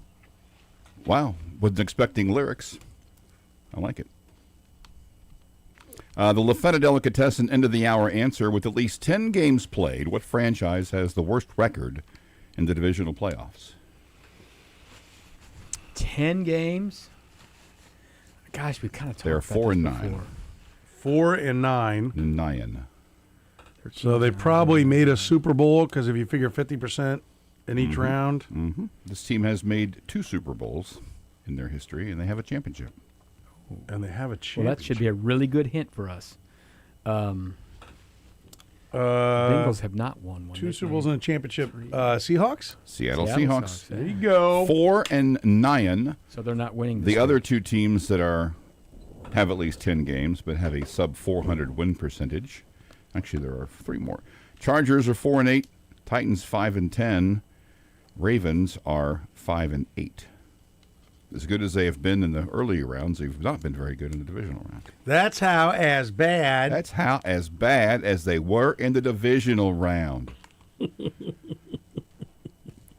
Love it. That was so brilliant. I mean, it's going to be used forever. No, it's just wonderful. Was it Family Guy? Yeah. Yeah. As good as the Yankees were in the first half of this game, that's how as bad they've been now. And it was supposed Tim to McCarver. be the impression of Tim McCarver.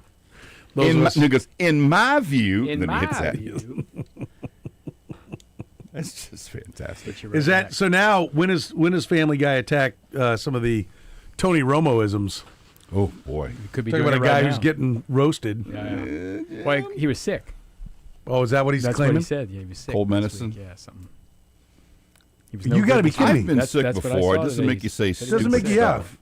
What did he have? Yellow fever? It might make you like forget to say something or blank out Let me and see go, what I the don't know what story happened. was. I didn't really read it. I saw the headline. Let's see what it says here. You got to be kidding me. That's how important this game is, Jim. Says he was One sick. team's going to win, one team's going to lose. I think that's a direct quote. That's why. He was got a playing cold. hurt. He was on Sirius XM's Shine On Sports Wednesday morning. Oh, that's a... Said he was, a bunch of guys were sick, just grinding through it, man. Can't miss a playoff game. Whatever. You did. You just were there. I think I had the volume down. I wouldn't really listen to that, so I didn't It was rough. I want, it would be impossible for him to do so. I want Will Gavin, the British guy who we heard the clip from. I would love to have the Will Gavin feed for every post game, every NFL playoff game. Did you know what I he's would talking turn the about? sound down. Yeah. That was so good. Very descriptive. Let's just have him do every game. It's probably there. Get a feed, man. He's probably doing a game every week, so I'm definitely going to look out for Ways to whatever do game it. he's doing this week. What was the line that clearly means... Bruised and battered and torn. The 49ers will not stand for it. Or will not, will not take it lying down. Will not lay down and take it. Yeah. That's will not take it lying down. No, he did Was it not. lay down and take it? Is that what it was? I'm pretty sure because it was...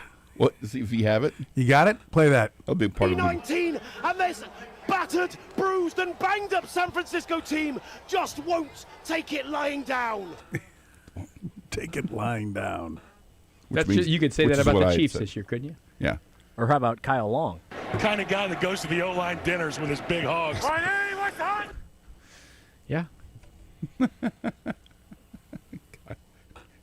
That was the Chiefs game? Over to the Chiefs game. That was a man named Chris Davis, who is like the L team for CBS. 'Cause that's where the Chiefs went from. They went from Tony Romo every week. No, it was Chris Long. Chris Lewis and Kyle Long. Chris Lewis, yeah. Chris Lewis and Kyle Long. Was that Kyle Long who said that? Was Kyle Long. You said Chris Lewis. Long. Somebody said Chris Long. Chris Lewis. I said the wrong name, but Chris Lewis, who gets to about 3 games a year. That's how that works because they don't have games every week, right? Yeah. Because there's all the Thursdays and all this stuff. So the last week there's no Thursday night, there's no Monday night. So these games are all on CBS and Fox. So Chris Lewis got the call. You get a game, and both Chiefs. of them acted as if they were trying to audition for more time. Oh my God! Every zinger I've got, it's coming out. Here it is, and the these are the people who did the Chiefs games for years until they got good.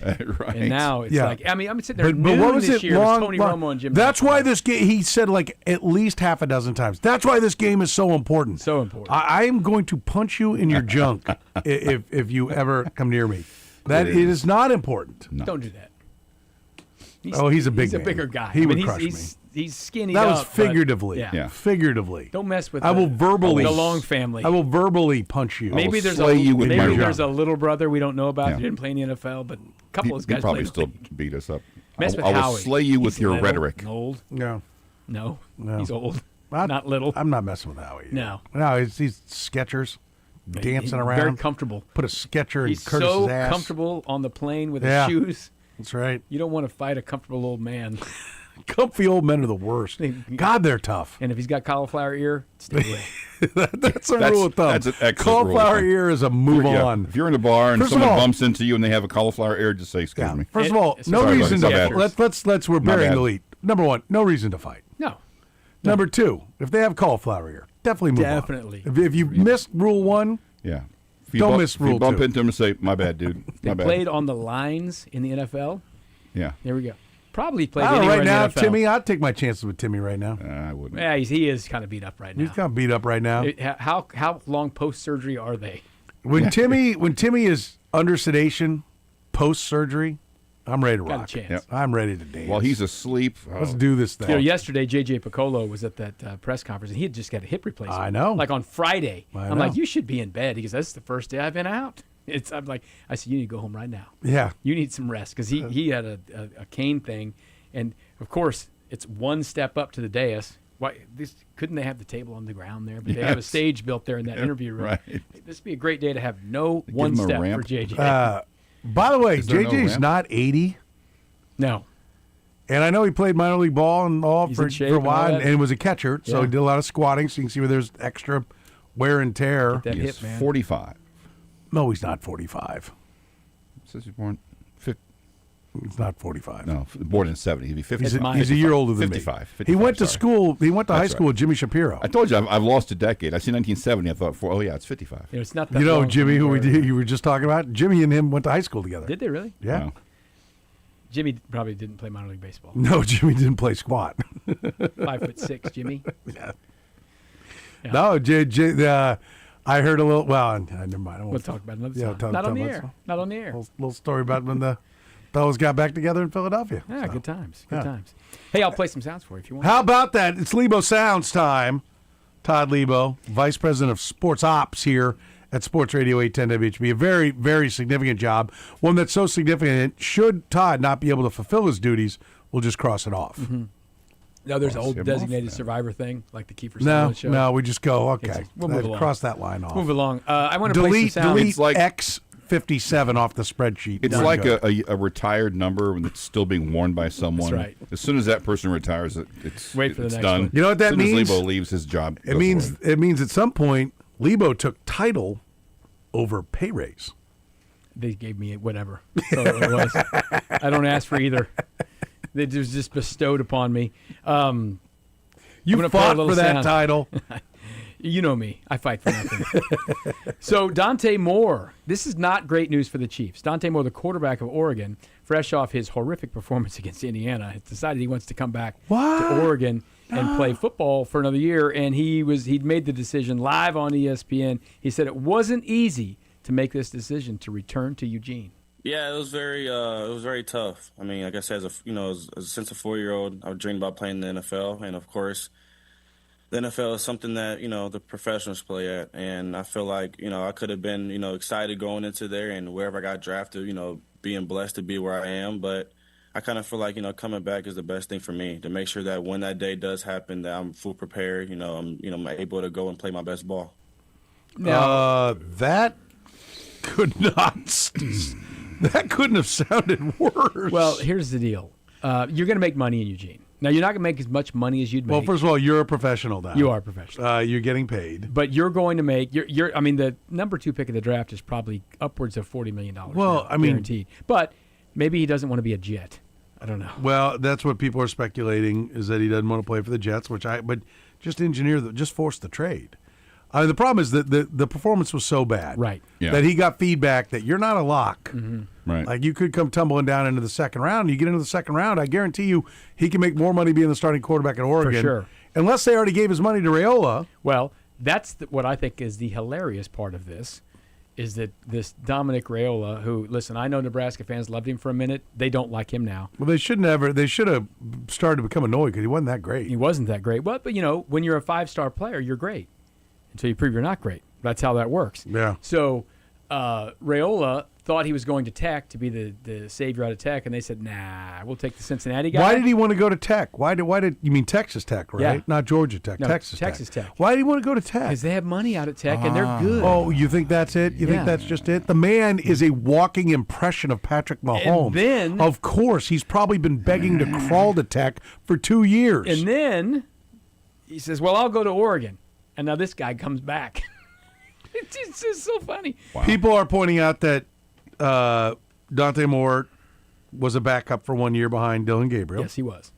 And where did Dante Moore start? Did he start at Oregon? I'm going to get to that in a second. I got a fun little exercise we're going to do after we play this next soundbite. Okay. All right, this next soundbite, here's Dante Moore talking about what he needs to work on before he heads to the NFL. Yeah, my leadership, that's the biggest thing. Being around this team for 2 years now, of course, they heard my voice a lot this year, but I feel like when it comes to me pushing my teammates and making sure that they're at their best, I can become a better leader. And when it comes to my play style, just, dissecting defenses, being able to be comfortable with, if I see a defense that I know I've seen this coverage before and how to attack it. And there's a lot of great memories. And, of course, I'm still 20 years old, so I'm still young, and I have a lot of memories to make out here in college. I'm excited to be around the guys. He is only 20, okay, but he's been in school for 3 years. He was a young guy when he showed up. But leadership's one thing, but he did finally get to don't throw the ball to the other team and hold on to the ball. That answer right there again, no. Your leadership, you have to work on your leadership, but the leadership part should be 10 years ago's less. Like you're just now figuring out. And that I would also somewhat take that as, are you like, I got to get my guys up? Or like, are you trying to put this on them? On how you got your ass kicked by Indiana by them? Yeah. It was their fault? Somebody posted earlier today before he made the decision, Dante Moore's decision to go to the NFL draft is as slow as his processing in the Indiana game. Well, he made a real quick decision to let first pass the wrong place. Yeah. The sacks were a little bit different. Here's the deal. I don't think that this isn't great for the Chiefs because it looked like a week ago there were two quarterbacks who were going to go in the top 5. Right. And now there's probably one, maybe another. Maybe Ty Simpson will jump up there, but I don't know. He wasn't exactly very good against the better defenses this year either. So that's probably, I think it's Indiana's defense is going to single-handedly sink. Ruin the Chiefs. They're sinking all these quarterbacks. Ruin the Chiefs is what it's going to do. Good thing he didn't play. I've been saying for weeks the Chiefs have the 7th pick of the draft, not the 9th, because there were going to be 2 quarterbacks taken. Well, now there's probably only one. Maybe another, but every single chance that someone was going to be a quarterback in front of them was good for the Chiefs, in my opinion, because that's someone who's not going to take a D end. You know? And now, probably one offensive one. tackle. Yeah, probably one right now. So we'll see. So you asked where Dante Moore had been before. I looked back at the class, his class, which is 3 years ago. These are guys who have played 3 years of college football. And this is as ranked by 247, I think, the quarterbacks that year. The first player, the best quarterback, was Arch Manning. And he's been at one school for Texas, 3 years. yeah. And he's staying, apparently, which I think is a fine move. He doesn't need to come to the NFL. And he So this would have been the 23. Yeah, so they played in 23, 24, and 25. The second best quarterback was Nico Iamaleava, who was at Tennessee, helped them make a playoff. And then went to UCLA. Was negotiating to get out during the playoff, according to most reports. Ended up at UCLA, and he's moved on from there too, hasn't he? He is still there right now. But he's in the portal? No, he's not in the portal. He's still there. Now, the portal is still open, but he has said in December he was going to come back to UCLA. Okay. So the next one was Dante Moore. He was at UCLA first, and then he went to Oregon. He's going to stay there at Oregon. The next quarterback was a young man named Jackson Arnold, who was at Oklahoma and Auburn and is now going to be at UNLV. So he's not going the right direction.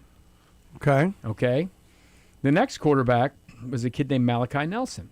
He was at USC, Boise, UTEP, and is in the portal. So he's going to go 4 for 4 is his deal. And UTEP didn't work out.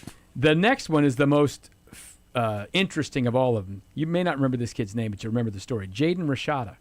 He was from Arizona, and he supposedly, this was the very beginning of NIL, had a $13 million deal done with Billy Napier at Florida. And then they're like, nah, it's not happening. So he never went to Florida. But he sued him or something, right? And then he went to Florida State, or he ended up at Arizona State for a minute. Then he went to Georgia, and while he was at Georgia, sued Florida. Because why not? I don't know what happened to the Sue lawsuit. everybody. Sue everybody. Sue everybody. So after being at Georgia and not getting to play, he was at Sacramento State. Okay? And you know, you never That's guess really this. the wrong direction. You never guess this. He's in the portal. Okay. So, next, there was a man named Aiden Childs, Michigan State. He went with his coach to Michigan State. Didn't work out there. He's at Northwestern now. Then a guy named Austin Mack, who you saw play against Indiana when they destroyed Ty Simpson. He was at Washington and then went to Alabama. But he went with his coach, Kalen DeBoer. Big kid who finished the Rose Bowl. And then there was a kid named Avery Johnson, who's still at Kansas State. So there's your top 9 quarterbacks from that year. Wow. Now, I do want to take this moment to mention a guy from 3 years before that named T.J. Finley, who is looking for his 7th school in 7 years if he gets his NCAA waiver.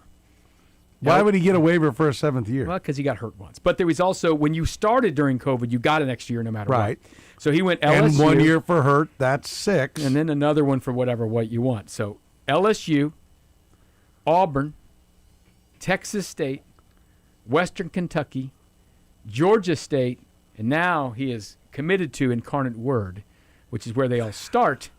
That's where Cam Ward started and some others. So he's trying, if they let him play for his 7th year, he will get to play at 7 schools in 7 years. Now, I read this interesting story about the young man. He now has 3 children. They've all happened while he's in college at different places. He had twins. And he's about to be a grandfather? No, not yet. He had twins, and then the reason he wanted to leave one of the schools because he wanted to be closer to his kids. And then he has another kid who's now lives in Georgia or something like that. So he's going to keep trying to play. He's not very good at quarterbacking. Well, protection's been a problem. Yeah, there it was. So I was going to make my way to something along those lines. Well done. Well said. Well played. So 7-7. So it's just really weird to me. Like now, I've been looking through, some of the portal people and the guys who are declaring to go to the NFL and stuff like that. If you went to college in like 2022 and you just played and didn't like redshirt or get hurt or anything, you're done. Right. Your 4 years are done. But if you went to college in 2020, you might still get to play because you got these others. Or if you went to college at a junior college and then we're in college in 2020, that's what Diego Pavia is trying to have this lawsuit about because there's this junior college settlement where they're a totally different thing. So he's trying to get another year so he can keep playing. So it's just wild stuff right now. And then he can slam whoever wins the Heisman over him next year. That's right, depending on where he is or what Okay. he's doing. I But like anyways, the gist of the story, Dante Moore is coming back to school, which I think he had a fine year, but he did not look good in that game. And you're right, he had to have gotten some feedback saying, "All right, dude, you're not You're not going to. You're not going to." And remember at this time last year, Shedeur Sanders was 2? Well, if you asked him or Dion, yeah. Well, there Or were other other big people. boards, There too. were lots of people that were saying he'd go number 2 this time last year. One of my favorite exercises, and I should cachet these things more, but you look at that big board in like August, and then you look at the draft, the mock drafts about a week before. Vastly different. Well, we is what they track. You can ask Whiskey because she put it together. We track the way too early, the first way too early mock draft. That's a year out, Right. and they're like, what? About 67% of the guys get drafted. Just get picked it Yeah, off. there's like a third of them that don't even get drafted. That might be high, but there's always a few of them that don't even get drafted. I don't remember the year of this one. One of them was like And only about 10, I think about 10 of them actually end up being Yep. in the first round. Spencer Rattler, who started at Oklahoma, went to South Carolina. At one point on one of those mock draft big boards in like 2001, he was the second player in the deal. Well, then he lost his job to Caleb Williams and then went to school for 3 more years somewhere else and then got picked in the 5th round. I mean, And the Saints, for some reason, thought, yeah, this is our guy. Why not? He was never their guy. And now they're playing Tyler Shook as their guy. And they're also still probably paying Derek Carr in some way or eating the cap money on it or something. Why aren't they any good? What's their deal? I haven't figured that out yet. I haven't figured it out. What's their problem? Todd Lebo's here. One more with Todd next here in the program. The program with Soren Petro. That boy heavy. That boy dense. Weekdays from 2 to 6 on Sports Radio 810 WHB. Hey, it's Todd Lebo here for FanDuel, and man, it is the playoffs. And what a great first wild card weekend we had. Now we look forward to the divisional slate. We've got games on Saturday and Sunday, and that means playoff mode is on with FanDuel. They've got profit boost packs every NFL game day. It means there's going to be a boost pack on Saturday and one on Sunday for you. We got 2 games each day. I know the Patriots are really good, but, man, that Houston defense looks good. Maybe looking at some of the things in that game. And I don't know about the Broncos, man. Broncos haven't played a game yet in the postseason here this year, and the Buffalo Bills are probably riding high after getting that big win at Jacksonville. And we got to wait all weekend for Sunday night when it's the Rams at the Bears, but it's going to be worth it. And listen, that's one of those you want to live bet a little bit, right? Because the Bears seem to come back in that fourth quarter. Here's the deal. Just log on to FanDuel.com/local. Get your Profit Boost Pack every NFL game day and listen to the games right here on Sports Radio 810 WHB. 21 plus and present in Missouri. Opt-in required. Bonus issued as non-withdrawable Profit Boost tokens. Restrictions apply, including any token expiration and max wager amount. See terms at sportsbook.fanduel.com. Gambling problem? Call 1-800-GAMBLER.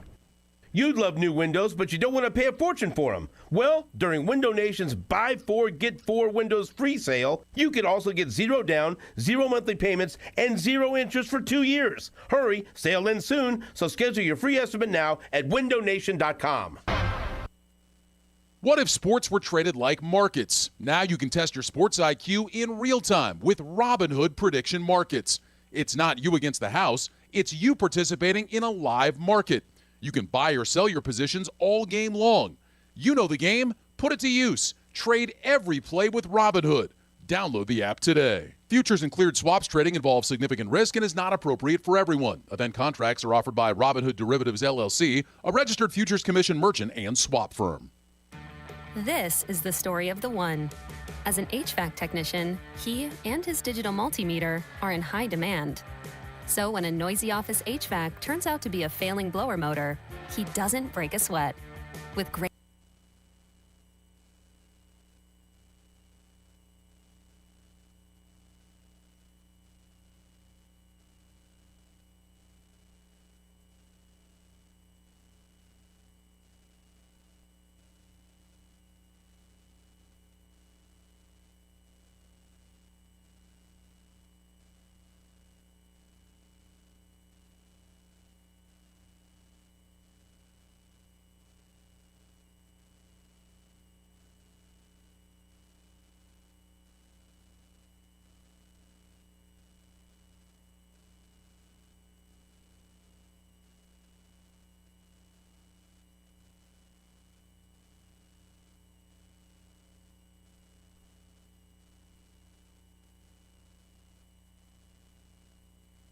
Lebo's here, brought to you by our friends at Family Leisure, K10 and Ridgeview. Online at familyleisure.com.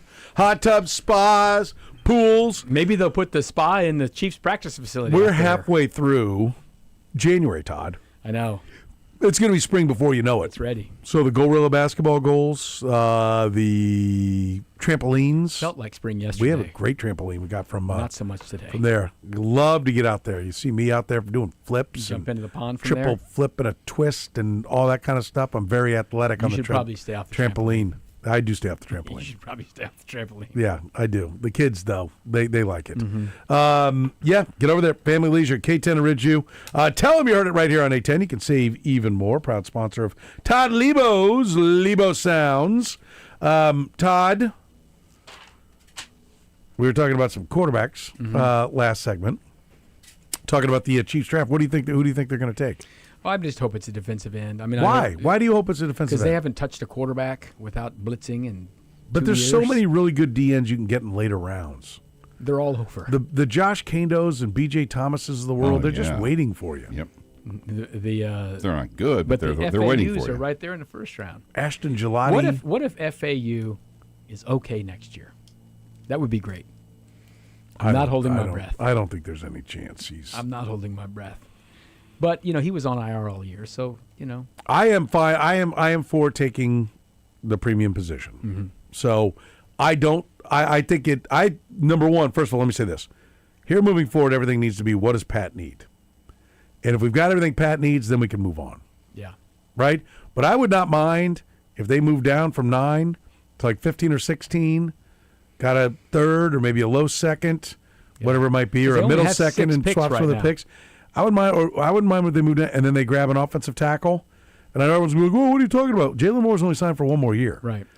And, like at 9, if they take the Miami offensive tackle, who's playing right tackle right now, a lot of the mock drafts have him top 5 and not getting to the Chiefs. But if they took him, good. I'm good. Let's do it. Like, I will not complain if they take someone to protect Patrick Mahomes. That wouldn't be bad. It was because listen, they had injuries all over, and whatever it was with Josh Simmons before he was injured, that didn't help the whole process. So they need to be better on the line. There's no question. But the defensive line did the nothing. Utah tackle, trade down to 16, 18. Maybe he's there. Take him. Yeah, if you could get extra some more picks. This is an important draft. It was a really important draft after they traded Tyreek Hill, and they crushed it, right? They have not crushed a draft since then. And this doesn't need to be like, maybe they don't need to crush and have They've 7 only got guys. 6 picks. You know, you only have 6 picks right now. So, but your first 2 picks better be playing and being good on your team. Did they let any free agents walk? I don't even remember any free agents that are going to net them anything in the compensation rounds. There may be one. Is there one? I think there could. No, they already have that pick from last year, right? I think, is that why they have 6 picks? I don't know. I haven't studied it. Because one of the second, fifth rounder is a comp. Yeah. From, I can't remember who it was. I saw that. But the 7th, the other picks. Turk I mean, Wharton they traded one of them away. Wasn't Uche one of the picks? They've already been given the comps from last year. Turk Wharton is about the only guy. Yeah. I think he's they got a 5th, a 5th or 6th, or whatever it is. But yeah, they need picks. But if you don't have 7 picks or 8 picks or whatever, you better be right on them. Well, and they hit that draft. Perfect. I mean, not perfect, but I mean, almost everyone in that draft contributed and helped them do things. Well, and here's something to consider: if you're going to let Brian Cook walk, and you're going to let Jalen Watson walk, and what are you going to do with Trent McDuffie? They should get some pretty good compensation picks in the 27 draft. It's not going to help next year, is it? No, but that's why I think you got to just. It's okay to let those guys walk. You got to just hunker down and take it in 26. Mm-hmm. Laying down. Yep. Laying down, maybe even. Yes. Okay, because like your cap sucks, and so you need to do everything about the long haul. Mm-hmm. And so if that means let all those guys walk, which I think they're going to let almost all of them walk.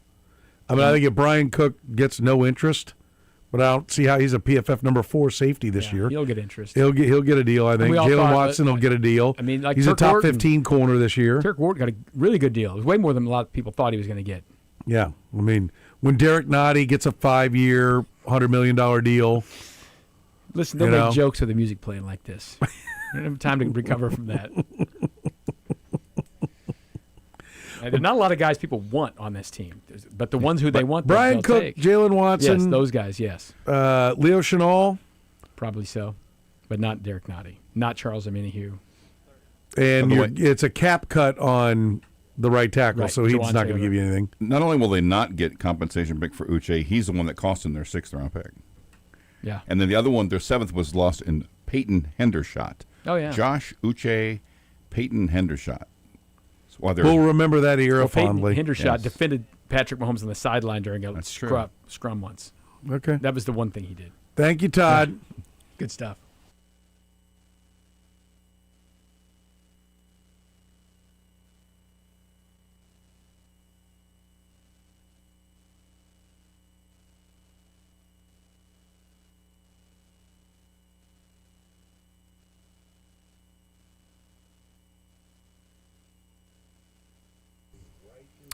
All right, with at least 10 games played, 3 franchises have a .700 winning percentage in the divisional playoffs. Pats, Niners, and who? Brought to you by La Feta Delicatessen.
Looking forward to getting another win today, Frank.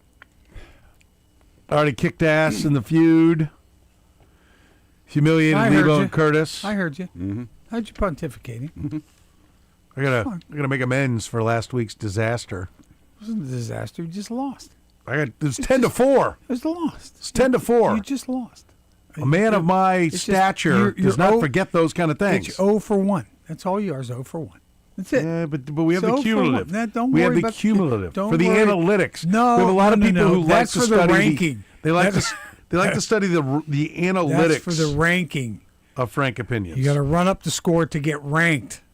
So, there it is. How are you, Frank? I'm good. How are you, boys? Everybody good? You looking pretty dapper there, buddy. Yeah, I was out doing some stuff today. So funeral or job interview? No, job at my age. That's what I like whenever you see funeral. someone, yes, job interview. No, you see someone wearing a suit who doesn't usually wear a suit. No. I love to hit him with that. I love when that never goes wrong. Our boss Chad, he dressed like business casual. I guess I'd say it would be him. But then like when he's wearing a suit, I'm like, what? Funeral or job interview? It's always funnier when you're asking the boss if he's out on a job interview. The person goes funeral and you go, okay. You're like, it's not as funny now, is it? No, that's why that never goes wrong. And with somebody my age, we better can watch about yourself. It now. But when you get to that funeral, we better act serious. Just watch yourself and you ask people my age where they are. Is it usually a funeral? It's usually a funeral. They're not all dead already? No, they're getting there. Okay, all right, they're good enough. getting there. The real pick me up you brought to us, Frank. That's it. Who opened it with this? You did. Well, mine was a funny ha-ha. You made it dark. No fun. That's not funny. I always go to the dark side. I always go. I used to have friends. I did.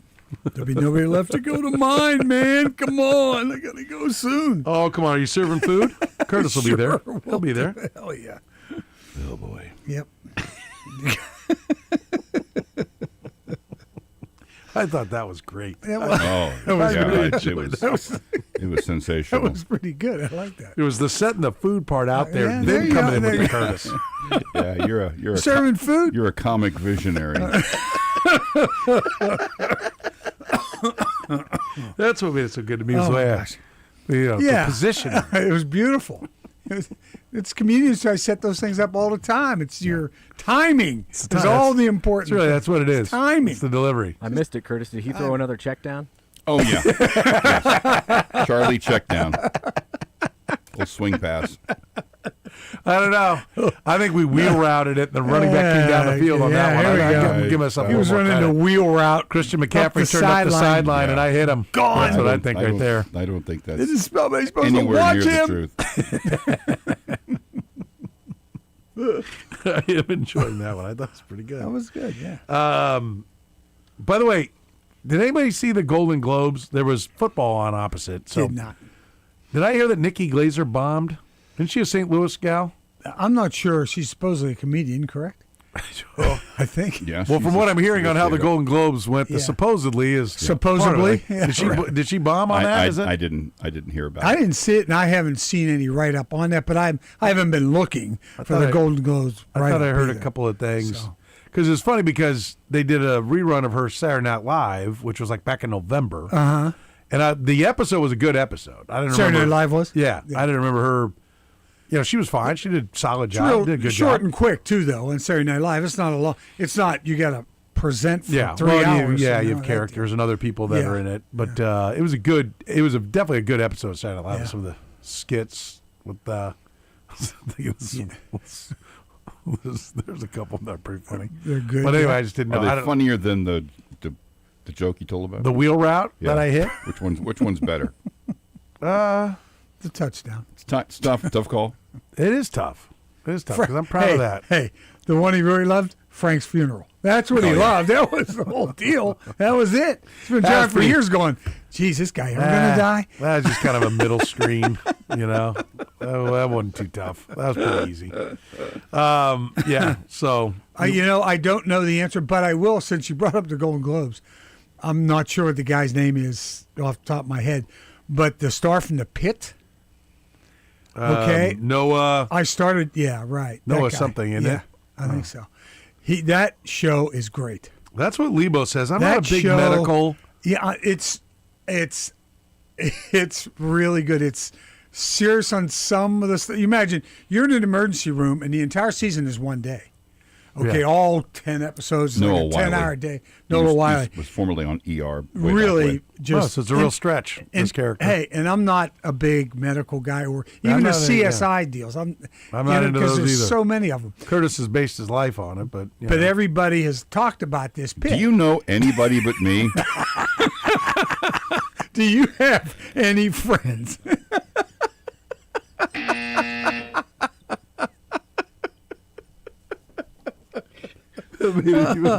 Oh, that's good. Here's the thing, though. What I just said, 15 times funnier than your joke about it. I agree. I don't care who said it. We have to entertain, and that's I don't the, care how we get that's there. funny. That was funny. That was. I'm funny. That was funny. You are funny. Yes, you are. Nobody's Oh. arguing that.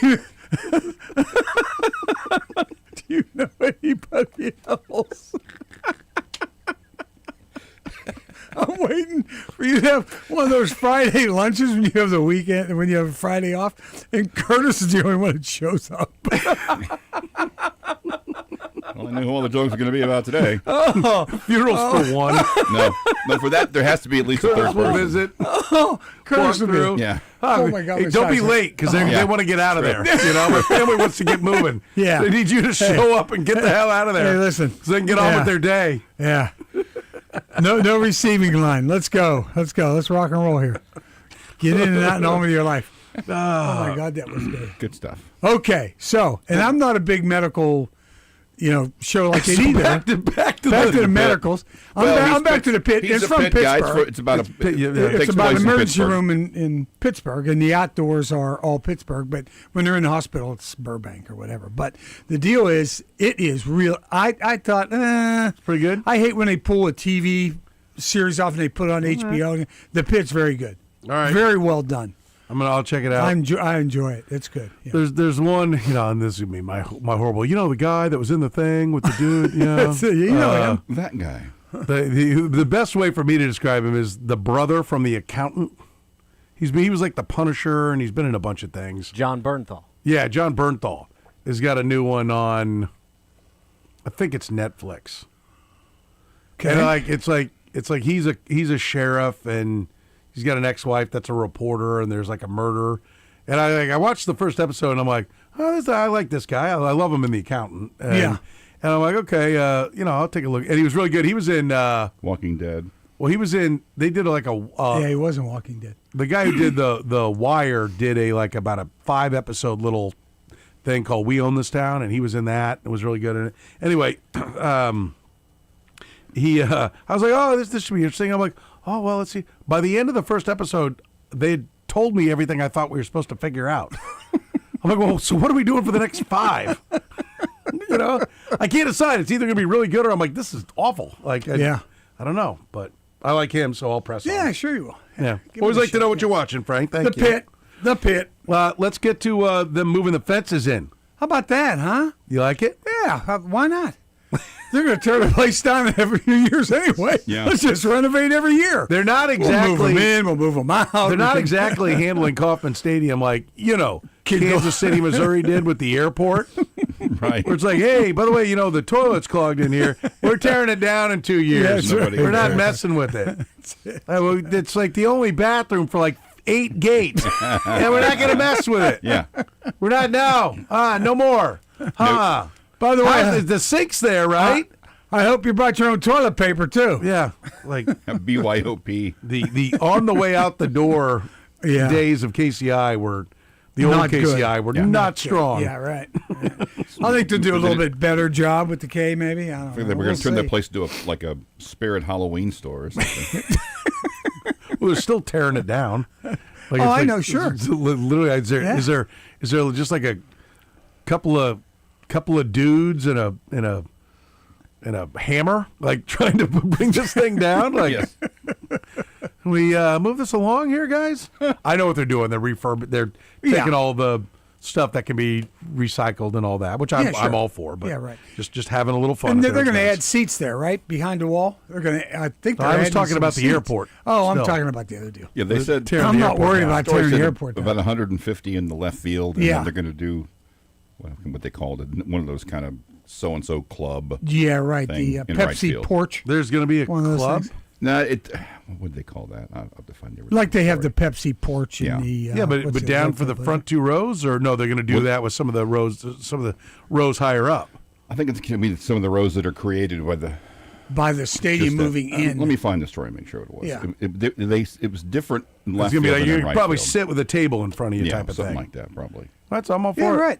And the deal is, if that's what the analytics say about the lineups you're going to be throwing out there for about the next 4 or 5 years, then sure, do it. Why not? Because you're going to be moving anyway. It'll be interesting to see when Allegedly. when they finally get a place, a spot for it, what that stadium will look like and how many seats that will have. It'll be interesting. I'll Yeah. bet it has 35. Yeah, right in that area somewhere. Because I think the Chiefs are going down to 65 to 68. I would if they build it with 35, I'd build it with 35 with the ability to take it back towards 40. Yeah, make sure you have the idea, the vision for this is where we could add. Some of the I'm architecture. okay because you want an urgency. That's what the 35. You bring it down so that you get more sellouts, so that there's a need to buy tickets in advance. That's the idea, that you'll sell more because you'll force people to buy the tickets in advance that want to go, and that'll make and then when you have sellouts, then you can start raising prices. Yeah. I mean that's the idea. And around hopefully the team is getting better along the way as well to drag people into the stadium with. Yeah. A good product. That's a pretty good product the last couple of years. Yeah, absolutely, yeah. And I think the analytics are great. They're all in on the analytics thing too, which is great. I have been complaining about I loved it when they brought them in, hated it when they took them back out. So this is right back music in to my ears. Your wheelhouse. Yeah. I mean, I think, I've talked to JJ a number of times, and he's always said, and he reiterated at the press conference, that they want a fair park. Mm-hmm. Do you want a fair park, or do you want some nuance that makes it like the Yankee right field porch? Well, your problem there is then you always have to draft and sign with that in mind. Okay, But does that give you an advantage? Because you would do that, and would therefore, is that? But you have to get the those Yankees' players. success is largely from spending a ton of money. Oh, sure. But they also have a stadium that is built, and that they went out and got Cody Bellinger because he can hit it. I got the number of I think he had 20 of his 28 home runs were at Yankee Stadium or something like that. I think it's something, because somebody was like, Randy and I were talking about it on our Kaufman Corner podcast, and we were looking through how the different guys we looked at for free agency last year were doing. It was like Bellinger is he comes to Kansas City. It doesn't look like he did there with New York. He won't do it like that. It was heavy. That park was the right park for him to be in. But I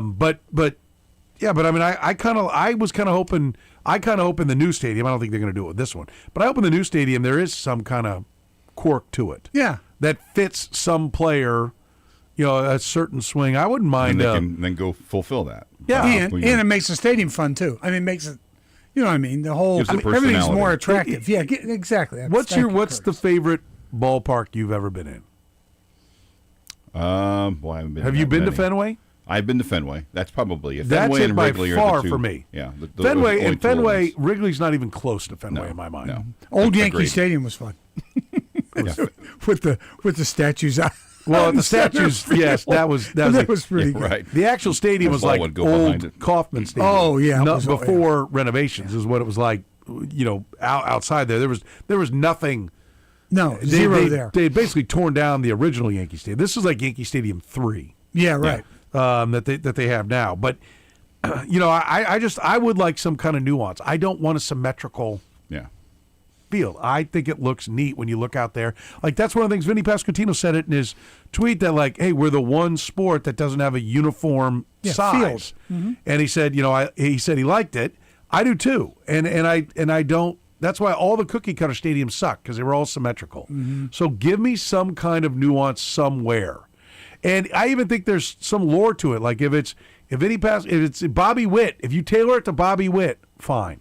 Now, by that point, Bobby Witt might not be a Royal, so it's more likely, and Jack Caglione might not be a Royal by that point. Yeah, but when it finally gets here, Cag's corner or something. Yeah, odd like that. if you tailored it to where Caglione's pounding, a right field green monster, I'm down with that. Yeah. Yeah. Sure, I agree with you totally. I think this is going to have its own quirks anyway. I think the corners isn't the one corner sort of weird, not weird, but it's going to carry them. There's going to be a different type of carom off of the right field I don't corner. think they're doing anything in the corners, are they? No, I think they're bringing in both they're gonna corners. have They're not bringing corners. those in. The used to have that just a gradual sloping curve, and that curve at some point is, I don't know, 30 feet past the foul pole is going to suddenly jut in a little bit as the fence angles more. Yeah, down the straight. line stays the same, right? Yeah, yes, Yeah. 330. Yeah, right. But there will be an odd little. It won't just roll. No. The ball used to roll all the way All around the way past around, the bullpen. Hugged up There's against going to the be a wall. little part where it juts out a can little bit. kick out. Well, I actually liked what they did before was where they just brought it in inside the bullpens, and it came in. That gave you a neat little area where the ball could kick around in there and do some goofy things. And Yeah, I you like, end up I with like some- the fact the wall is shorter. I like that. I like that too. You can go up and get one and bring it back in. Rob But home runs. and part of what makes Fenway cool, because I've sat over on the third base side and sat up high. They put some suites up high, and we got to sit. It was a trip we took here at A10 back in it was the 04 team. Yeah. And we sat up, and we were past third base, but we were on the left field side, and we were up high enough that you could see out of the stadium, and that was awesome because you see that wall, and then you see how when they go back to get the ball, they're like 6 feet from where people are walking. Right. You know, just that nuance I thought was really cool. And so if you go, say, to the Washington Square Park location and put the ballpark in there, you can set it in to where you give it that, like, okay, it's curved, and then it's this short area here because we set it right up against the street. Yeah. Like We in, have a in San main- Diego, they have the And then the close that warehouse street off during games and have people out there. Put a Yeah. TV out there. That's your watch party out, for overflow on big games. The rooftops and then home across runs are from flying Wrigley. out and knocking people in the melon while they're watching TV. The That'd be Wrigley great. rooftops, Perfect. something like that. Like the Yeah. Wrigley, the Wrigley Oh yeah, rooftops. I think that is the plan for having the businesses, Yeah. having the office buildings out there is to create rooftops that they would own, like Wrigley now owns all the rooftops that they would own, and have that as like a corporate area and sit out there. I It's think like that's absolutely part of the plan. Baltimore has got the warehouses right behind Some right kind field. of icon. By the way, I just looked, 150 in left field, but 80 new what they call drink rail seats. It's the, we described it, but little where cocktail you can table. stand there and little cocktail table. sit or- there, and you got your thing in front Right of you, in front right there of on you. the drink. On That's the rail. cool. Yeah. That's cool. I like that. Yeah, that's great. And I don't think they'll put a whole lot of money into it. I think they'll get it done and do it. I don't think it'll be real fancy because they know in a couple of years it's gone anyways, supposedly. So we'll see. But I like it. I like the idea of bringing them in, and I think that does give a little bit different personality, a different look. And they may be thinking about that as part of their new stadium and see how it works. We're going to look at this analytically, and we're going to see how the dimensions are going to work and see if it works for our ball club and the guys we're drafting and developing, see if they can do it. So I like the idea. Yeah. It's great. I'm excited. It'd be fun. They're yeah. gonna have it. They're gonna have it ready to go this year, right? Yeah, Then they've already been working on it. Yes, they're out there. Well, then a lot working of people on it all the kept their time. mouths shut. A couple of people I might have to slap around. Oh, wow. Kurt, what? Is it me this time? No, it's Okay. not you. No. I actually have another friend. Yeah, You right. See? Sort of. Proud of you. Yeah, you no, having I think friends. it's great. Yeah, it's cool. No, I think it'll be. Plus, center field stays the same. It's a lot like not a lot like Boston. Obviously, it has its own personality with the Green Monster, etc. But center field stays the same. But center field in Boston is a long way. Yeah, I know. But I Yeah. mean, center field in Kansas City now is going to seem like a long way too. It will it's seem longer longer. in it's Yeah. longer in Fenway. It's longer. There's that little jut that's like I think it's like 420. I think straight away center in Boston it's still like it's only like 390. Well, but there's it has that one has that one corner. set, It's like yeah. 420. It's ridiculous. Yeah. And the wall's 18 feet high too. But I so love it. It might as well be 14. Yes. That's what gives it a nuance. And has That's that- what's cool, I think. And it still I has do that. too. I think it still does. Has the door. The door that raises, and occasionally the ball will hit the corner of the door and kind of shoot away on the center field. They do have Yeah, a that's door right. that can That is bring right. cars Yeah, and stuff out. That's fantastic. Bring the film crew out to film Ted. Yeah. You know, when the teddy One of bear's my crawling favorite up the movies ever. scoreboard. You know, One of my favorites ever. Someone stole my teddy bear. I love Ted. They stole my teddy bear. Hello? Should have won the Academy Award. I great won movie. I can hear the fat kid running. I bet it's hilarious. But it's hilarious. Such a funny movie. Oh, That is good. It is amazing how. Did you see Ted 2? yeah, I didn't like Ted too. Oh, you didn't? No. it's amazing how Mark Wahlberg moved on from. God, who's the gal in the front? I forget. Get her name in the movie from that '70s show. Yeah. Mila Kunis. Mila Kunis. Mm-hmm. Boy, he moved on from Mila Kunis quick. Yeah, out the door. All that time Bang. to try to keep her from leaving, and then boom, second one, gone. Guess who Weird didn't how get enough money? Speaking of Mila Kunis and Family Guy, they had an episode because the first year that they had Family Guy, she didn't do the voice of Meg. It was Lacey Shaver did the voice of Meg. Mila Kunis is the voice of Meg? Yes, has been since the second season. What? Yes, it's amazing. Is that right? Yeah, Watch the credits sometime. Yeah, I don't have time. I'm on to the next thing, Frank. But they did an episode where they fast forward, like 5 or 6 years into the second run, where they went back in time. They found out like the time machine. Stewie and Brian get in the time machine. They go back to the first year, and they're like commenting on. They inadvertently get sent back. Like, oh my gosh! And so you can see how poorly done it is. And then Meg comes in and she starts talking, and it's the old actress's voice, and she goes, "What's wrong with Meg's voice?" I don't know. It sounds like an actress about ready to throw away a good opportunity. It's so good, and they move on. Well, that explains why Mila Kunis is in Ted then. Yeah. Yo, absolutely. I was like, how'd this happen? Yeah. She's now the voice. Now you watch or was it, she you in won't be Ted, able and to- was that got her into... Oh, no. No. She's already been there for a while. Second year of Family Guy was like way back. 899. Way back. Wow. It debuted after the Falcons Broncos Super Bowl. That was the first. Megrazzi That was the doing Really? first. Yeah. It was on for 3 years, and then they were off for 3 years, and then they brought him back after that. Genius. Holy cow. Yep. So no wonder Mila Kunis turned down Ted too. Didn't need the money. She's making boatloads off Family Guy. Yeah. I'm still in Family. Still working. That makes sense. Yeah. I'll take it. Who do you like, Indiana or Miami? No, I want Indiana, and I think they're good enough to get it done. I don't care where Miami's playing. they're an I think that 8-point play, favorite. yeah, right. I think that place, there'll be more Indiana fans there than there'll be Miami fans. And it's in, but people don't know It's in Miami. That's at the Hard Rock Stadium. Yeah, I like Indiana. I think Kirk Cignetti is. And I even like the points. Give Miami the points. You'll lay the points. Yeah. Okay. 8.5. What are you gonna? What, a couple thousand? Yeah, What- I'm going out as soon as we're done here. Okay.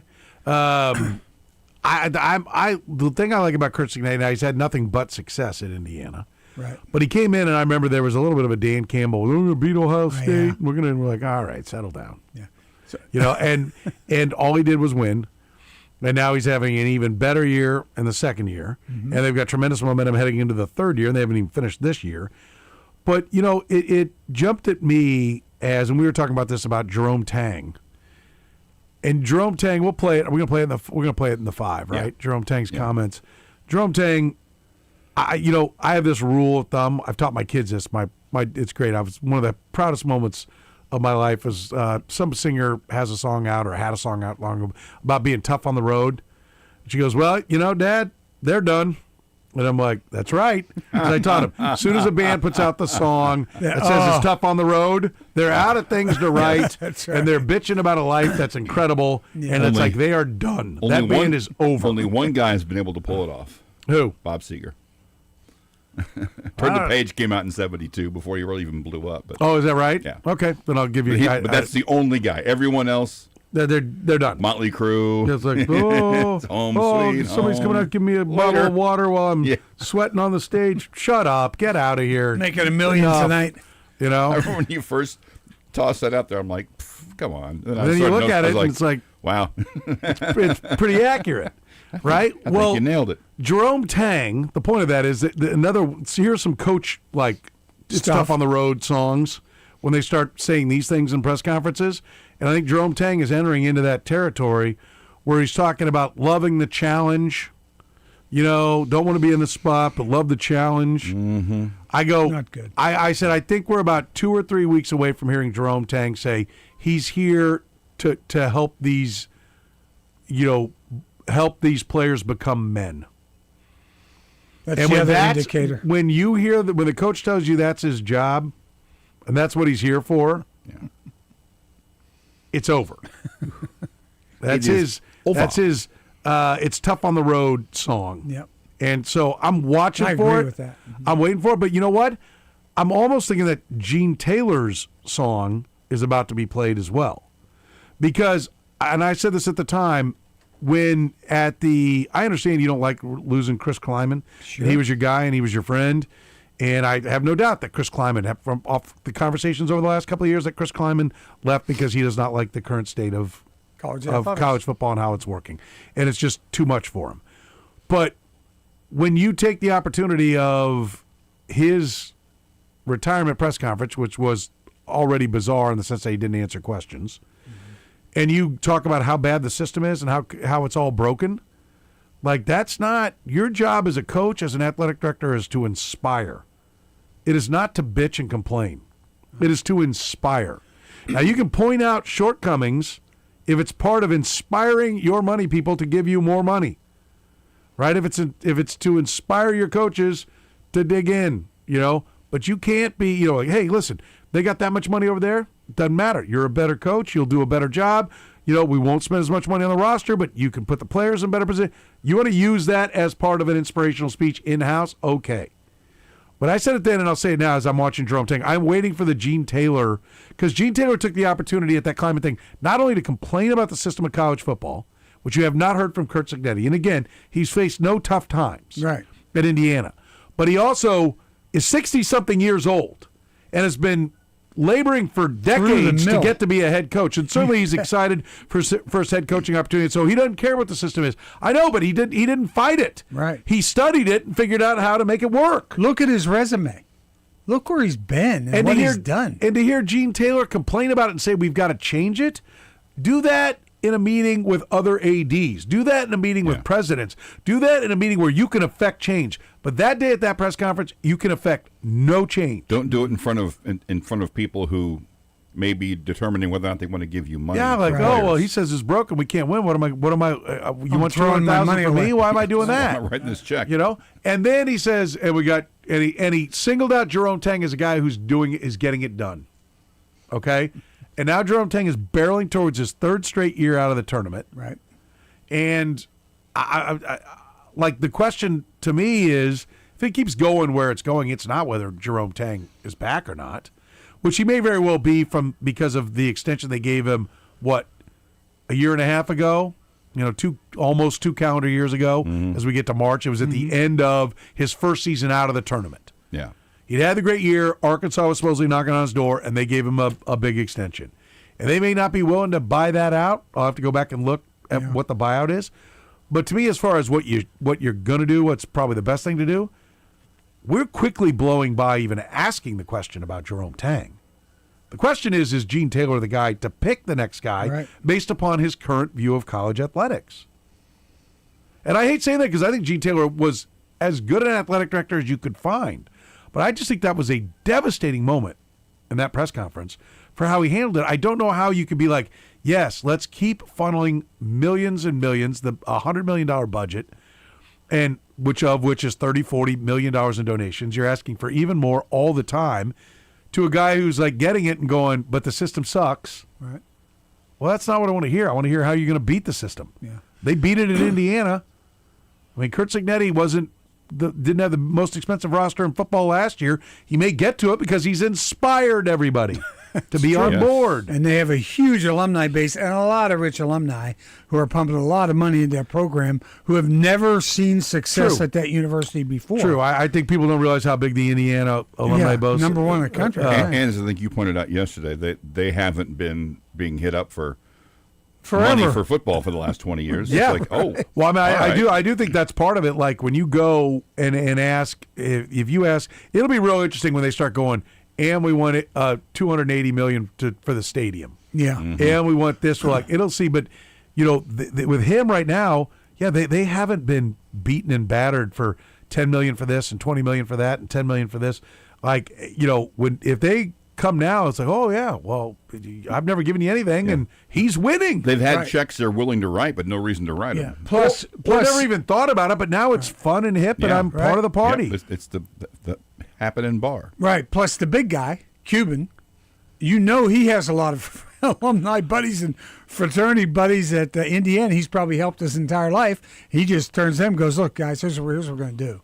We're going to do this for the university. We've never had this. This is awesome. K-State It's the has best thing ever. K-State has an alumni. I assume he's a booster. I've heard he's a booster of K-State who owns part of the Royals and Celtics. Yeah. They all got somebody. Yeah, oh, sure they do. Just depends on how many somebodies you got.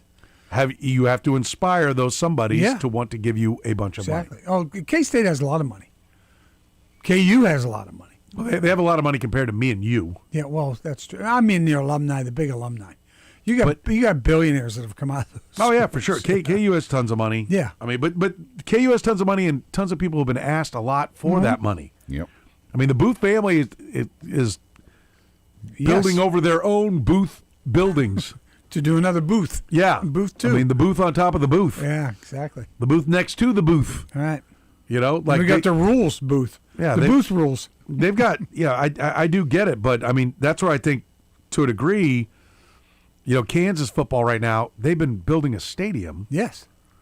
Which is, you know, knowing the inability to put football on a level where you can inspire people to have redone that stadium 30 years ago would have been nice. Yeah.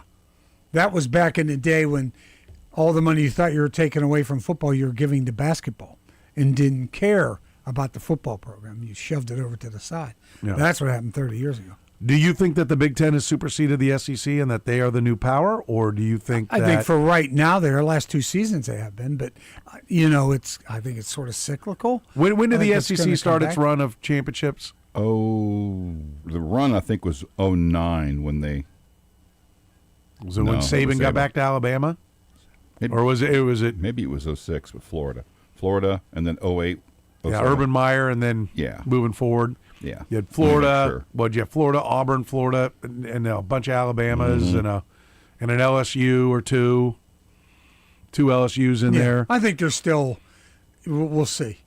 I think mean, having there's- Texas, if Texas could figure out where to spend the money, I think having Texas will help the SEC. But I do think that there is an element of the alumni bases of the Big Ten schools are bigger. Mm-hmm. Now, I can tell you all those Southeastern schools have figured out that we need lots of kids. And we need alumni. We need money.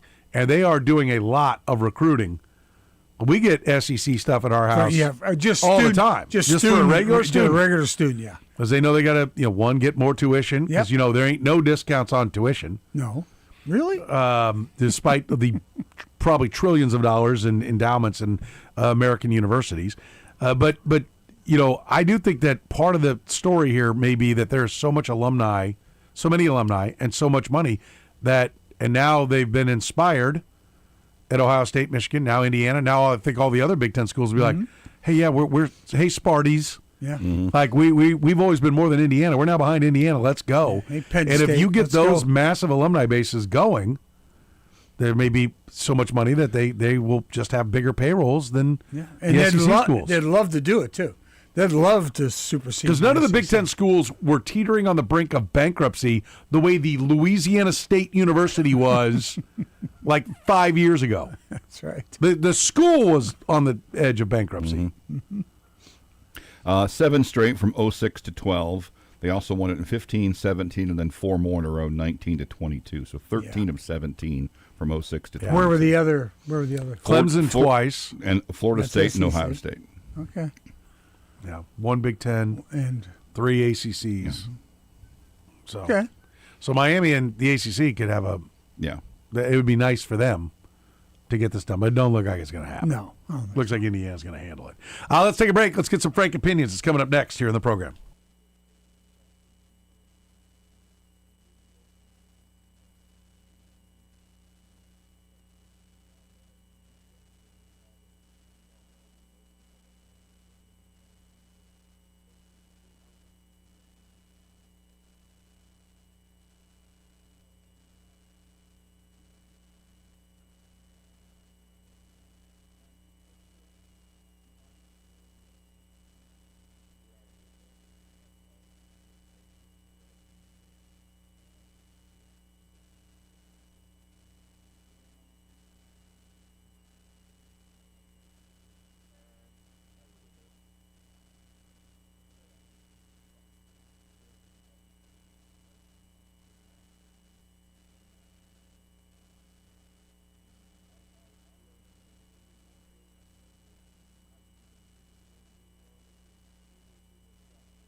All right, the La Feta Delicatessen into the hour answer. With at least 10 games played, 3 franchises have a 700 winning percentage in the divisional playoffs. This is the flip side of the first question.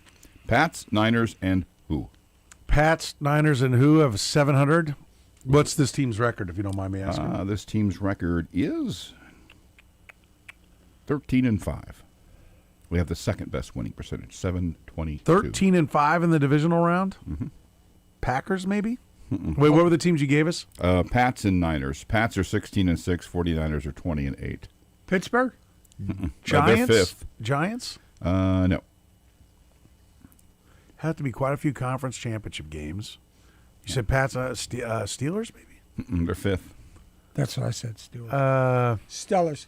It's been a while since they've been in one. Dolphins? It's been a long time since they've been in one.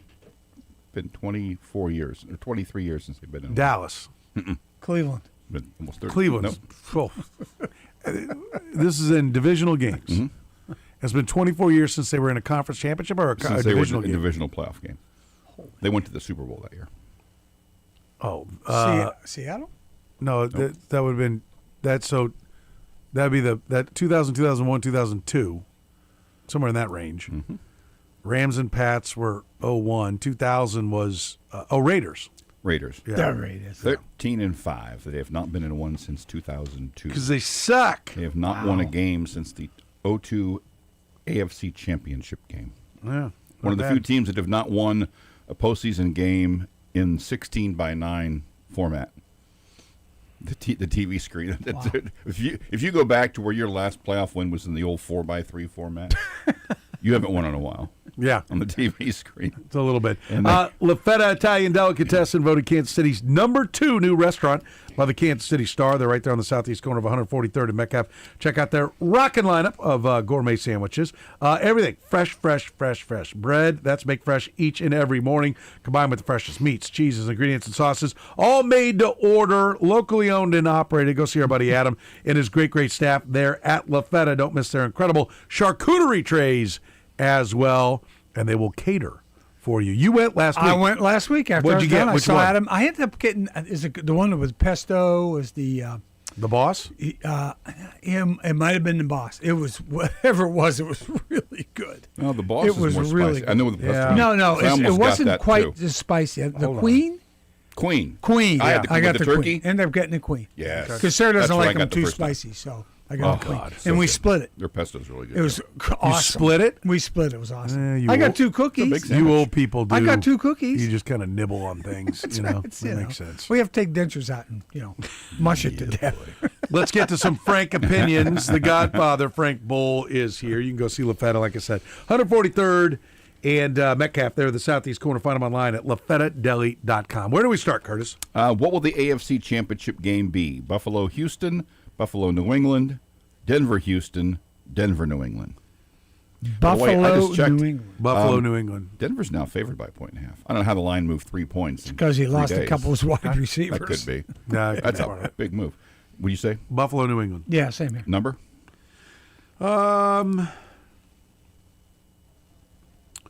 44.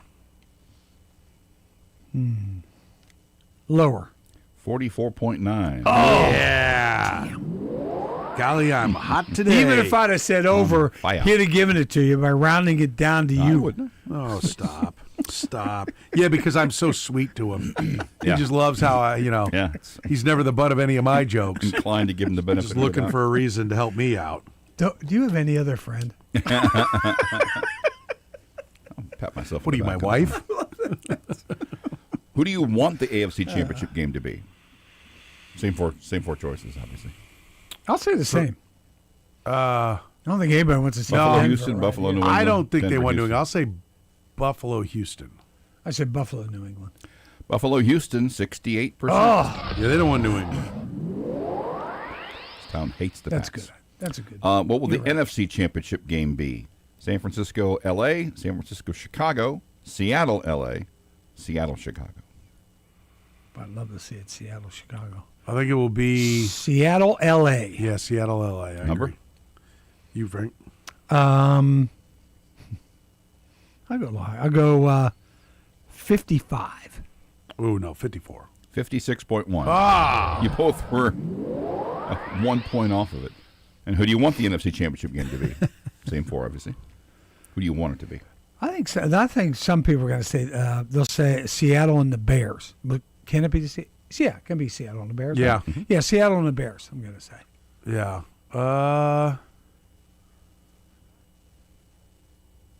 They've been fun. Yeah, I don't think anybody's itching to see. It's definitely Seattle. Yeah, I'll go Seattle and Bears too. Number? Let's go 54. 55. 42.7. 30% said Seattle. More up in the air. At Seattle, LA.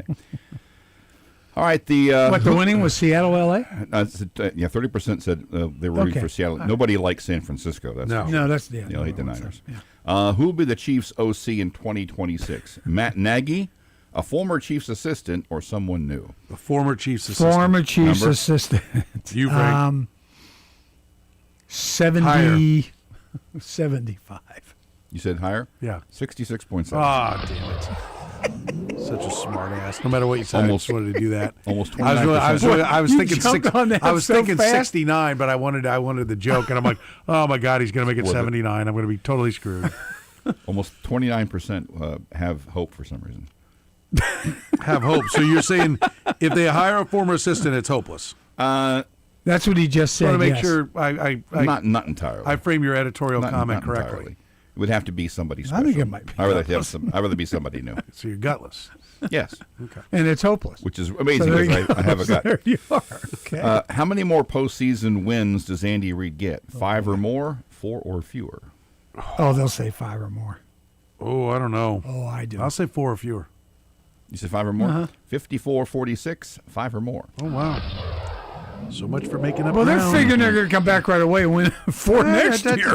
Okay, you know what I mean? There's plenty of frustration about this year. I thought might carry over. I thought the recency bias might get in there. Yeah. Here's one I can't believe I didn't ask before. Also, by the way, your quarterback is laid up right now. I realize that, but he'll come back like a gangbuster, right? Know what everybody expects? I guess so. Superman? Here's one I can't believe I didn't ask a few weeks ago when I initially said this statement. Is Arrowhead Stadium iconic? They'll say yes. Yeah, I think the fans will say They'll yes. say yes. Number? It's on me, I think, right? Is it? Did you? Is it on me? No. You did. I did the That's higher right. thing. So That's it's on right. me. Go ahead. Yes is correct, huh? Mm-hmm. 69. Higher. 54.8. Ooh, how about that? They're really mad at the Chiefs. You know what that tells me? What? Not iconic. Not iconic. Not iconic. No, you're It's right. 55%. It isn't iconic. Not iconic. If you ask that people, people in Lambos. Green Bay, Maybe you're just Lambeau, yes. maybe you're just really popular and everybody wants to kiss your behind. It could be. It could be. And with the smaller, follower group than I had before, fewer people who aren't dedicated to me. Would you please follow the new Kurtis Yeah. handle? What is it? It's KL Seaboldt. At KL Seaboldt. Yes. If you're following the old one, you're about ready to be hacked.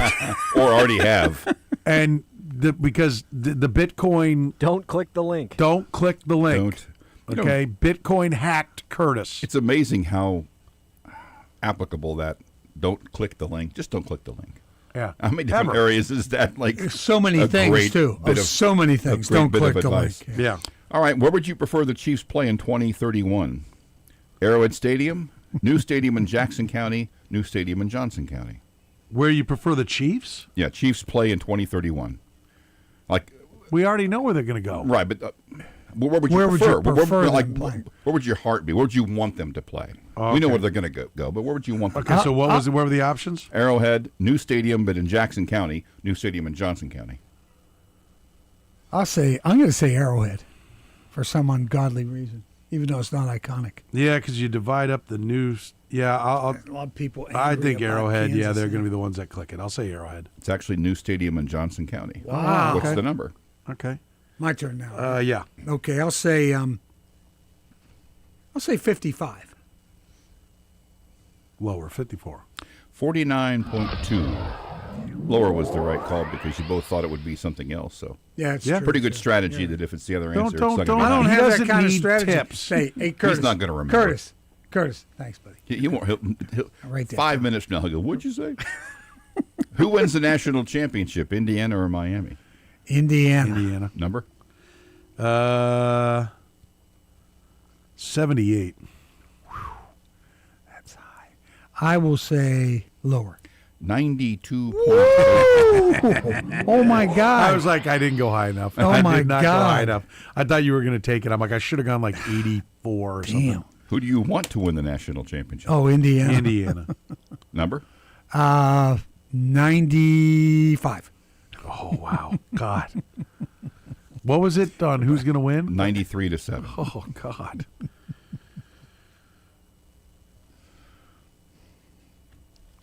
Just with the math, I got to go under. He said 95. I'll say 94. 85.8. Surprisingly, I thought it might have been like 99. Same here. How many times did Hurricane vote? It kind of surprises me, though, that given those two teams, that more people wanted Miami to win than think Miami's going to win. You think you think if it was going to be 86 on one and 93 on the other, it would be the other way around. Mm-hmm. Yeah, I would agree. So, and how it also pretty rare to have that big of a blowout on who wants to and who thinks it will. Usually, the team that everone thinks is going to win is the team nobody this is wants America. to win. It's whatever like you Alabama want or to be somebody. true will be true. Yeah, but if Indiana was Alabama, it might be the want to would be the other way around. No, I'm with you. I It's believe crazy. Americans think that whatever they want to be true is true. Yes. So I'm with you. I'm on your side. I agree with that. Whatever they want to be true is true. Do you like? All I do is support you. That's and true. I can't even get you on my That's true. side here. That's true. That's true. Good point. Do you like that the Royals are moving their outfield fences in? Yes or no? Yes. Yes. Number?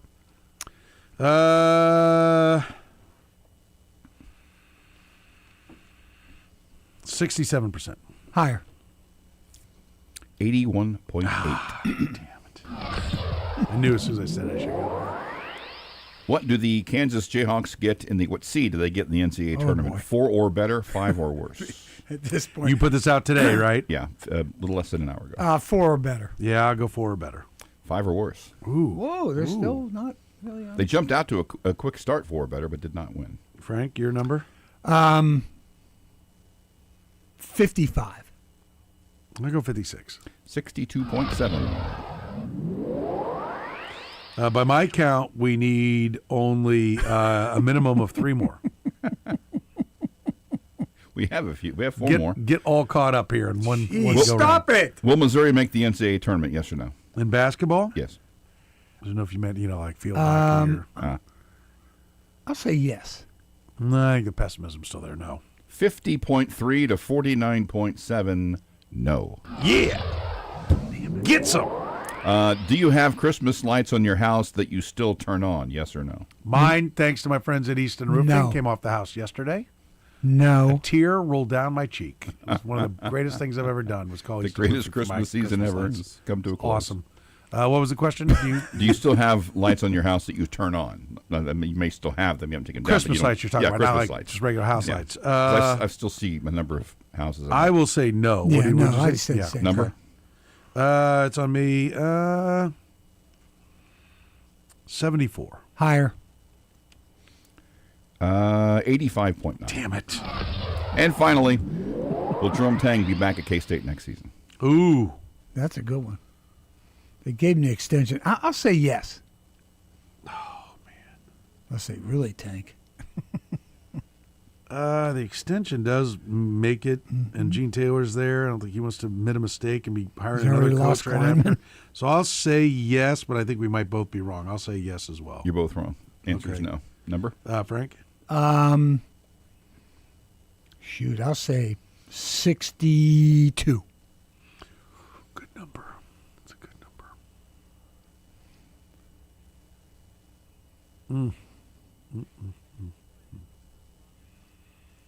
63. 75.3. Boom. 10-5. In your face. Booyah. What do we got now? Young The Kyle? overall record 1-1 in the aggregate. Frank 15, Soren 14. Close that gap in a hurry. Wow. Thought it was going to be October. I thought it was going to be, it's going to be a while. I knew better. 1-1 overall, and Frank, 15 to 14, you said? Is that Syracuse's fight song? Yep, Soren's the winner this week.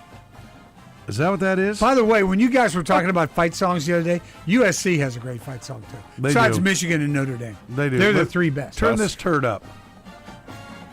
There's nothing wrong with that song. Nothing wrong with that. It's not bad. I've heard worse. And welcome to Mutual of Omaha's Wild Kingdom. That's what I hear. There's nothing special about the Syracuse It's fight Chris song. Schenkel with your Saturday NCAA highlights. The wonderful world of golf. Yeah. It's not exactly a knee slapper. That was definitely ABC Saturday afternoon highlights. You know what the name of the show. song is? Down the Field. Wow. That's down twice. It's a real attention getter. It sure is. It grabs you. Mm-hmm. It is, right? That's awful. It's terrible. Like one time at a game, they're like, "Oh, let's sing the song," and everyone's like, "You got to be kidding me!" Nobody knows the song. We'll take a break. Find out how stupid I am on current events. What in the world, Soren, is next.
All right, Frank, what in the world? What do you got for me? All right. What is the former Star Building being transformed into? I probably should know this. Ain't going to be a stadium, so it's not that. No, a dog playground. AI and Data Campus. Oh, okay. Plaza Lights are going to stay on until when? 4th of July. Valentine's Day. Okay. A bill has been introduced in Missouri to officially remove the Chiefs as what? The Chiefs as... Oh, wow. Missouri's team or something? The state's official NFL team. Okay, yeah. Probably a good idea. That's a little more clerical than it is actually needing a bill. Yeah, absolutely. And Ben gave me this one. What did PETA offer Bo Bichette to re-sign with the Blue Jays? PETA. I don't know. PETA. Lifetime supply of Viagra. Not kidding. PETA. Pets? So he doesn't eat meat anymore.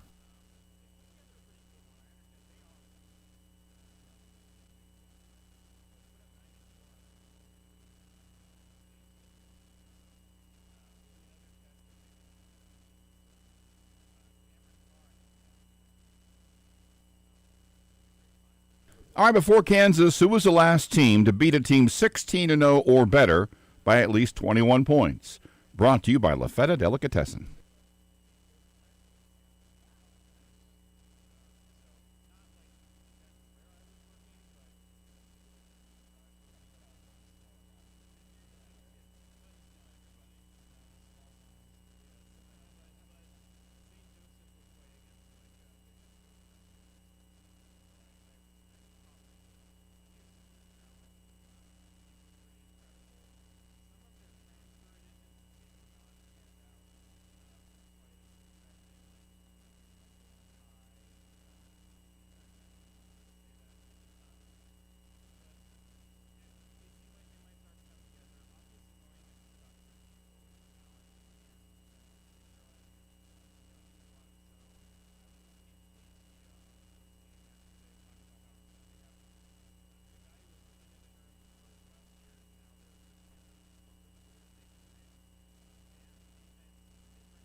Fourth quarter of the program begins right now as we finish strong, Kyle. here on a Wednesday. Kyle Collier, Kurtis Seaboldt, Soren Petro with you on a Wednesday. We're going to talk some Chiefs football with Seth Kaiser, Chief of the North newsletter. You know that? I did. That's what it's all about. Our Need to Know is brought to you by our friends at Family Leisure. They're at K10 and Ridgeview, online at familyleisure.com. It's where family and fun come together. Big clearance sale going on right now. Plus, if you mention 810, you can save even more. Dennis and his great staff are amazing, locally owned and operated for more than a quarter century. They're the best in Kansas City, whether it's hot tubs, spas, pools, patio furniture, you name it. Spring will be here before you know it. Get ready. And if you're getting ready to host some big festivities, maybe it's the NCAA tournament. Maybe you're still going to have a Super Bowl party even without the Chiefs in it. We got everything for fun there as well. The pool table, poker table, shuffleboard. How about some arcade games? They got it all. It's at Family Leisure, one of my favorite spots on earth. Tell them 810 sent you. You get an extra discount and go get you some fun for the whole family at Family Leisure. K10 and Ridgeview, online at familyleisure.com. Let's get you the things you need to know. We begin first by playing a little Bill Self. Here's Coach Self talking about the way his team played and how proud he is. Guys were great right from the jump. Shot it pretty good. You know, we didn't shoot it good early, but we got, 3 layups to start the game, and they made, I think, 3 threes to get them to 11. I think they had 9 points from 3, and 2 of them were from the guys that we said, hey, if they make it, pat them on the ass. And so guys played the scouting report the first half, and, you know, one thing we didn't do, we didn't rebound the ball, but it wasn't from lack of effort. It was just, you know, a lot of hands on the balls, and we didn't come up with a few of them, but unbelievable effort. Everybody contributed, everybody played well. Pretty much. Yeah. I mean, I don't know how you could come to any other conclusion, could you? No, I said last night, they're really, it's hard to find a word that doesn't, that's too over the top to describe what they did last night. Yeah, I mean, they came out, jumped on them immediately, and never let up. The league got cut to 11, I think, was like the low water mark, but I like your text. That was it. Or tweet. You don't get it into single digits, you're not really threatening. Yeah. And they never did. They never did. No, so it's great performance out of the Jayhawks. They get, and I think a great performance when you play that way and you're not led by Dylan Peterson. Right. Oh, absolutely. Or Darren. That's okay. Even more so. I had the if Houston, Dylan had led, that'd have been something. That'd been bad news. I had Darryl Stingley Jr. playing corner for the Texans instead of Derek Stingley Jr.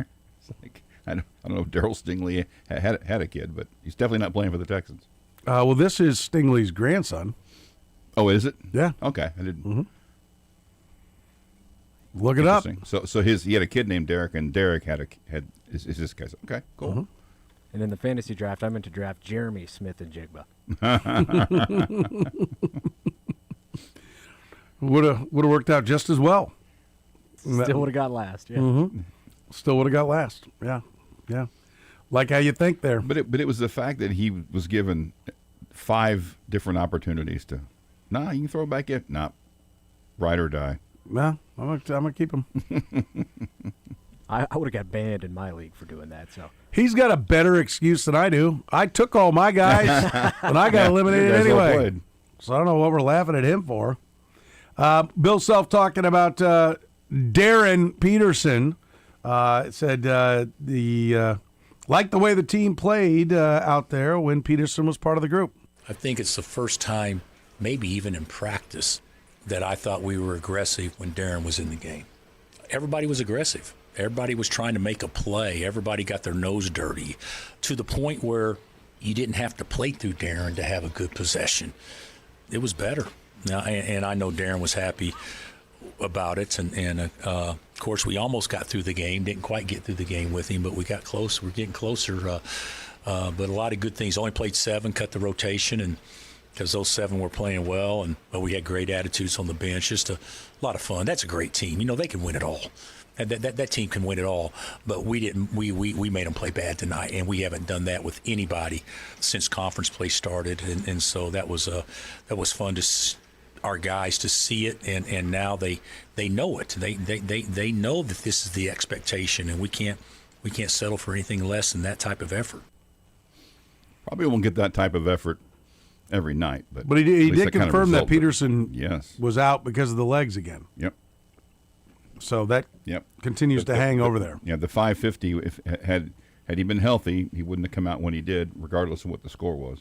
So, that's disappointing that you're still not there. So we got close. Yeah, we're seeing some improvement, and not just what they've said about him, but the way he played was certainly reflective of a guy who's feeling better, but didn't get to the finish line. No, but it's at least progress. Oh, for sure. Missouri was making some progress. They got big wins over Florida and Kentucky, and then a setback against Ole Miss, losing by 7 against the Rebels. They'll try to get things going again tonight when they take on the Auburn Tigers. They're at home. They're a dog. Are you down with them being a 1.5-point dog? Isn't it 1.5? Yeah, I am. You think it's correct? I think it's fine. Yeah. You wouldn't have said that? You wouldn't have said that before Ole Miss, though, right? Probably not. By the way, Auburn also hammered Arkansas its last time out. So that's part of the equation on that one as well.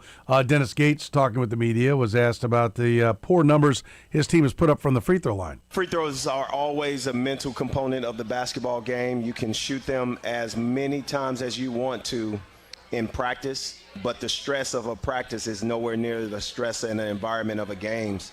The variables are always different, but we got to be tough enough to go up there individually and knock them down and make them count. They're free for a reason, but they're not always freely made. So our guys have to be able to execute in that area, and we're getting there. We just got to make the teams pay for fouling us. And right now we're at a -4 compared to last year's makes, and we got to get that number back up. They have been brutal. Brutal. Okay. What is this Auburn team? They lost to Houston. They were number 1 in the country by 1. They lost by 30 to Michigan when they were number 7. They lost by 29 to Arizona when they were number 2. And they lost by 28 to Purdue when they were number 6. Right? Along the way, they do have wins against St. John's, who at the time was number 14. That was an 11-point win. They beat NC State by 10. They weren't ranked. They've also lost to Georgia by 4, 104-100. Lost to A&M 90-88. I mean, they'll give up some points. They beat Arkansas 95-73. And, of course, is it Stephen? Is that the Stephen Pearl? Bruce Pearl's kid who's coaching the team now? Yeah. Let me make sure. That's what's coming to my mind, but you know me and names. I just had this page. Could be Daryl. Could be. It is Stephen. Okay. Would have been better if it were Daryl. It would have been funny. Yeah, somebody here. But they're kind of an enigma, and you're playing a team who's got a coach that was basically given the job by his dad right before the season started, so that they couldn't turn him down. Yeah. I mean, that's got to be kind of an awkward situation. He kept all the players; nobody left, so at least the players liked him. Mm-hmm. Right? They kept the rest of the staff and the players. Now it'll be interesting to see what happens after this year. He needs to, be good to try to keep everybody. But they're 10-6, 1-2 in the league. They did beat a very good Arkansas team. They were number 15 in the country. That's what they come off of. Gates was asked what he sees from the other Tigers. Stephen Pearl, I've been knowing him since he was 13, 14 years old. I was a graduate assistant at Marquette University. His dad was the head coach at UW Milwaukee, and I was helping out with the AAU program, and his son and Stephen was there. So I've known him for a long period of time. Much respect for the Pearl family, and obviously what has been taking place. He's going to be a great coach, and already has proven that. They have 4 losses to top 10 teams alone, and that's Houston, Purdue. They've obviously lost to Michigan. They will continue to do great things, and I think obviously the response that they had after that Texas A&M is what Arkansas ran into. They ran into something they could not control, and they made every shot and took every risk. But Auburn was very tough in that response, and that's the variable that changed.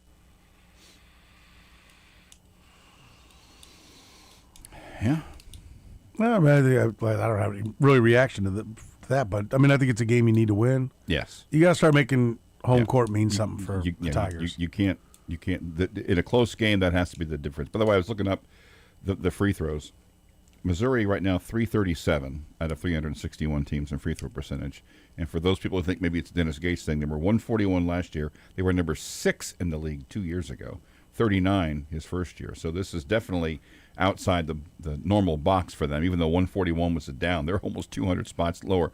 By the way, do you know which power conference team has the worst free throw shooting in the country? Ooh, so the power conferences? 62.9%. Probably my Syracuse team. Syracuse. We've always sucked at that. There are only 6 teams in all of college basketball that are worse than Syracuse. One of them's App State. Blair will be here we'll talk to him tomorrow. You guys will have 2 of the 7 worst free throw shooting teams in the country. I was like, why is this, registering on the radar screen here in Kansas City? You just wanted to take a shot at me? Is that what it was? Well, no, I want to look up because Gates talked about free throws. I want to see where Missouri was. And I'm like, how many are there? 341? I go, or 361. I said, Syracuse, 355. But it's because there's a lot of Missouri fans. Don't they ever practice free throws? For one, yes. They practice free throws all the time. And 2, this isn't a Gates thing. This is a this year thing. I'm not sure what he can do. He talked to another, I think maybe he's in that cut, about you can practice it all you want, but that doesn't matter. If you get in the game, it's a different thing. Yeah. So they'll either figure it out or they won't. But for a team that generally thrives on driving to the lane and getting to the line, being 337 in free throws isn't part of the success story. If I were to tell you that K-State was favored by 3.5 at home against a Central Florida team that beat Kansas, would you be surprised? I would be surprised. I'm surprised. The Cats are favored by 3.5 against Central Florida tonight. A game that if they want to have any kind of season, they desperately need. Jerome Tang said after his team's loss at Arizona State that he's not worried. Blessed to do what I do. Thankful for my Savior who gives me this opportunity to love on these guys, coach them up, and the task in front of us. I'm built for this. And so I don't like to be in these situations, don't like to go through what we're going through, but there's a lot to learn from this. It's what you do from here on out that matters in the next game. And so that's it's just the nature. These dudes listen to this song and it says that they were made for this and they prayed for this, right? And, me too, right? I mean, since I prayed, I wanted to be head coach in the Big 12 and face these kind of things and with these guys, and figure this thing out. And so I'm fired up to get to work and get better. You want to help me out with that? I'd love to. I mean, I don't know if I can. He's a great orator. Yeah, we know it's the greatest introductory press conference we've ever heard. But for sure, we're preaching. It's just words there, yeah. But I mean, I don't know what he's supposed to say. It's better. Yeah, we're 0-3. We're hanging our heads. It sucks. Yeah, it's terrible. Boy, I don't see a turnaround. Like, what the hell else is he supposed to say? Yeah, it doesn't mean anything good or it doesn't mean anything necessarily anything bad. I'm not sure it doesn't mean anything bad. But by the way, the song you're talking about, Gunna, was an Atlanta-based rapper. That's the song he was referring to. It's number 1 on your playlist, isn't it? I think I played at least 3 times a day. Yeah.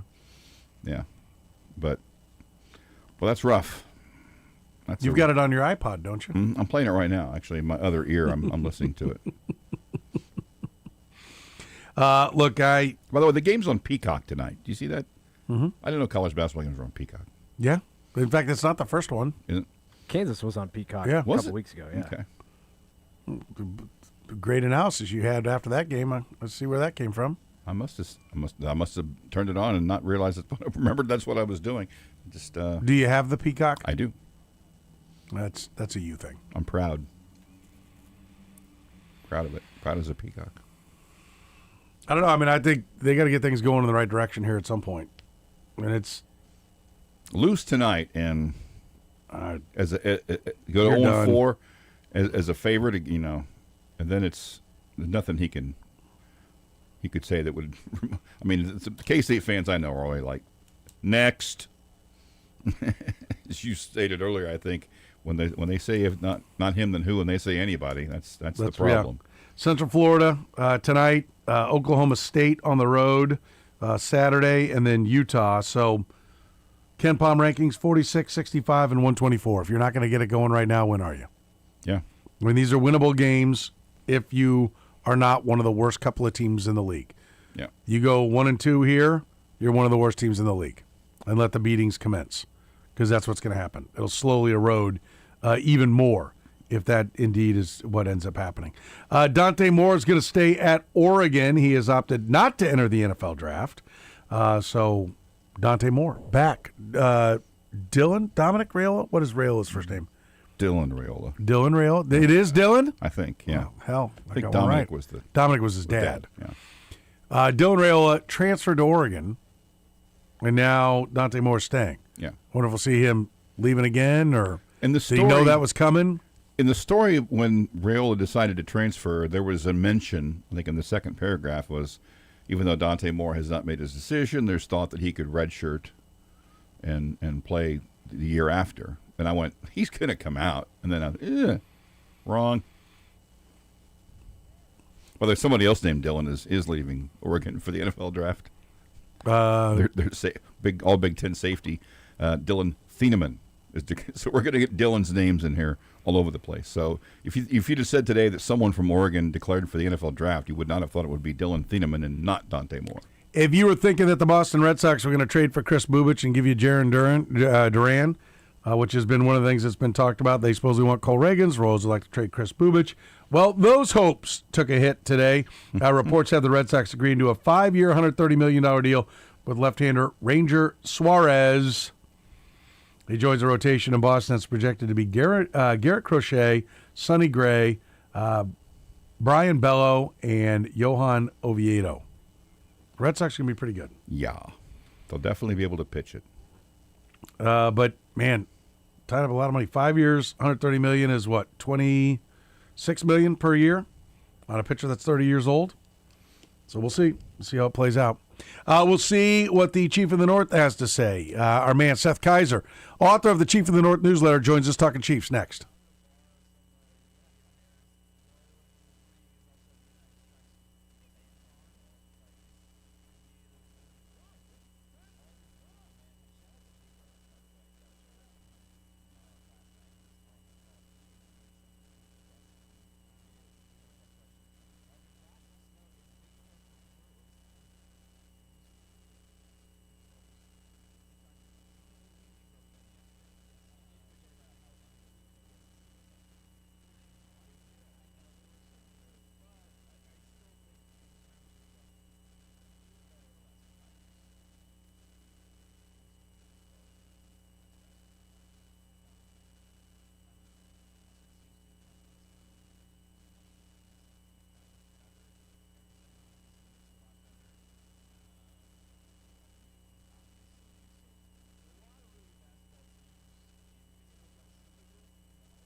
Let's talk some Chiefs football. The man who studies the game tape, breaks it all down, Seth Kaiser, Chief of the North newsletter. His great work. You should check it out. If you love you some Chiefs football, you'll love the Chief of the North newsletter. Seth, thanks for joining us, buddy. How are you? I'm doing very, very well. How are you? Doing great. Has the sting of the season started to wear off yet? It's definitely started to. I just keep writing about things that bug me.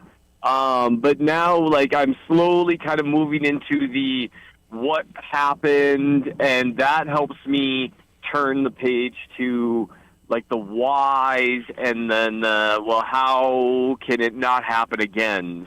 So it's starting to fade away a little bit. Yeah, injuries. I know that's one of the things you mentioned. I love the title of your most recent piece. Injuries, the blame game, and the Chiefs' offense. No one wants to talk about injuries, but and listen, they're not an excuse to have the kind of year that the Chiefs had. Right. Certainly not what they had leading up to Mahomes' injury at that point. Quarterback injuries, totally different. All bets are off at that point. But leading up to when Patrick Mahomes went down against the Chargers. But how big a role do you think the injuries did play, and how much is that at least a get-out-of-jail-free card for the team? You know, there's a two-layered question here. The first would be, what role did it play in ending the Chiefs' season completely? And I would say some, because, you know, the impact that the number of injuries towards the offensive line as the season started to wind down, particularly against the Chargers and against the Texans, that played a role in the season ending. The role that it, however, in terms of the offense underperforming, I don't believe it played the primary role, or even like a 1A and 1B role. And so it's kind of like a two-tiered question.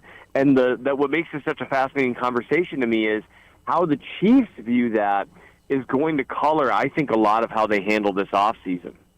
How much did not having Rashee Rice for 6 games play a role? But I don't think we'll know. I don't even know if the Chiefs can put their arms completely around this.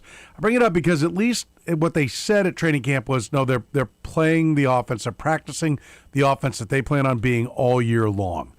Mm-hmm. Okay, that would seem, I don't know, smart if you say, well, they're going to play 11 with him and 6 without him.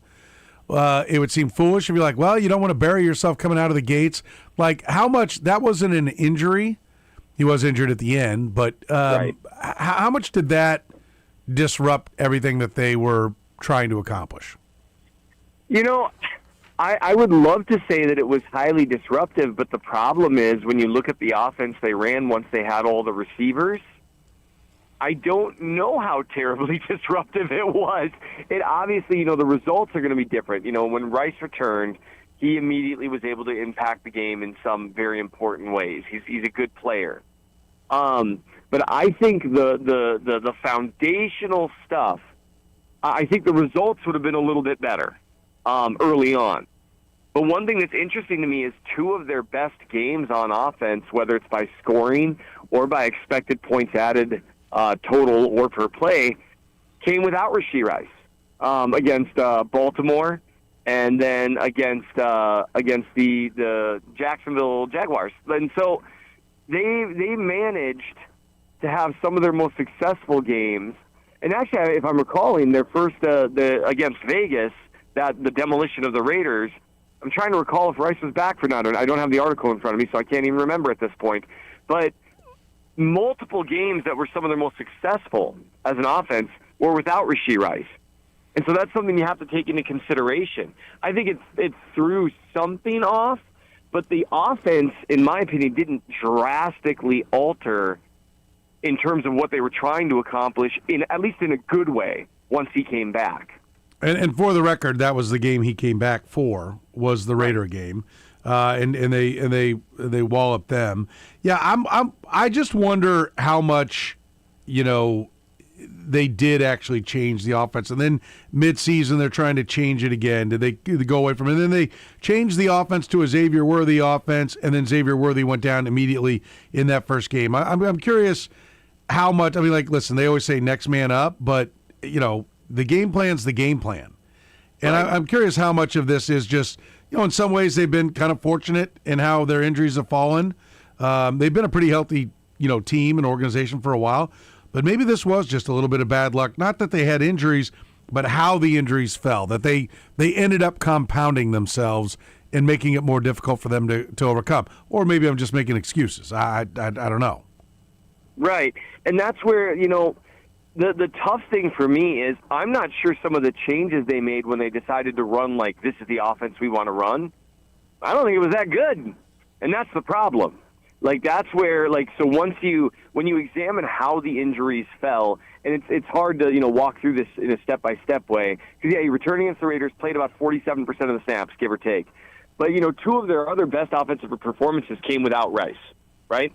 And it's interesting to look at the way the injuries fell. Yep, they were without Rice, and then they were without Worthy for multiple games. But then, Worthy came back, and then the rest of the year, their wide receiver room was largely intact, especially when Rice came back. It was just intact the rest of the year. They had a healthy offensive line to start the season, and then they only had a little while where they had both Rice and a fully healthy offensive line because you had some of the stuff with Josh Simmons being out and all that. But what's really interesting to look at is you have like a 3-game stretch where they were basically the healthiest they were all season. And you would think if the injuries were the reason the offense struggled, right, the craziness of the offensive line eventually, some of the stuff with the receivers, all that stuff, then what you would assume, you would see some correlation, right, between your best games are going to be the ones where you're healthy or almost healthy or whatever, and your worst games are going to be the one that you're injured. But when you really break the games down by points scored and by expected points added, that's not the case. If you look at their 4 best games while Mahomes was starting, a couple of them, they were fairly healthy. And then you look at their worst games, a couple of them, they were fairly healthy. But in both cases, they were missing multiple guys for some of their best games. The one without Rice and Simmons. I mean, it was an interesting thing. Like Detroit was one of their best offensive games. Didn't have those 2 guys. The healthiest they were for like a 3-game stretch would have been the stretch that they played the Buffalo, Denver, and Indianapolis. And none of those were any of their 3, in even their top 5 offensive performances of the year. Where you do find a really strong correlation, their best offensive performances, when they played bad defenses. And so that, to me, is a really strong indicator that it wasn't really about the injuries.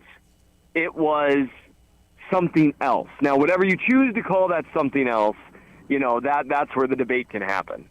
Yeah, I agree. In the scheme, being a part of it, one of the things that we got to St. Joe and it was immediately like, well, we're going to go down the field. We're going to stretch the field. We're going to go down the field. Yep.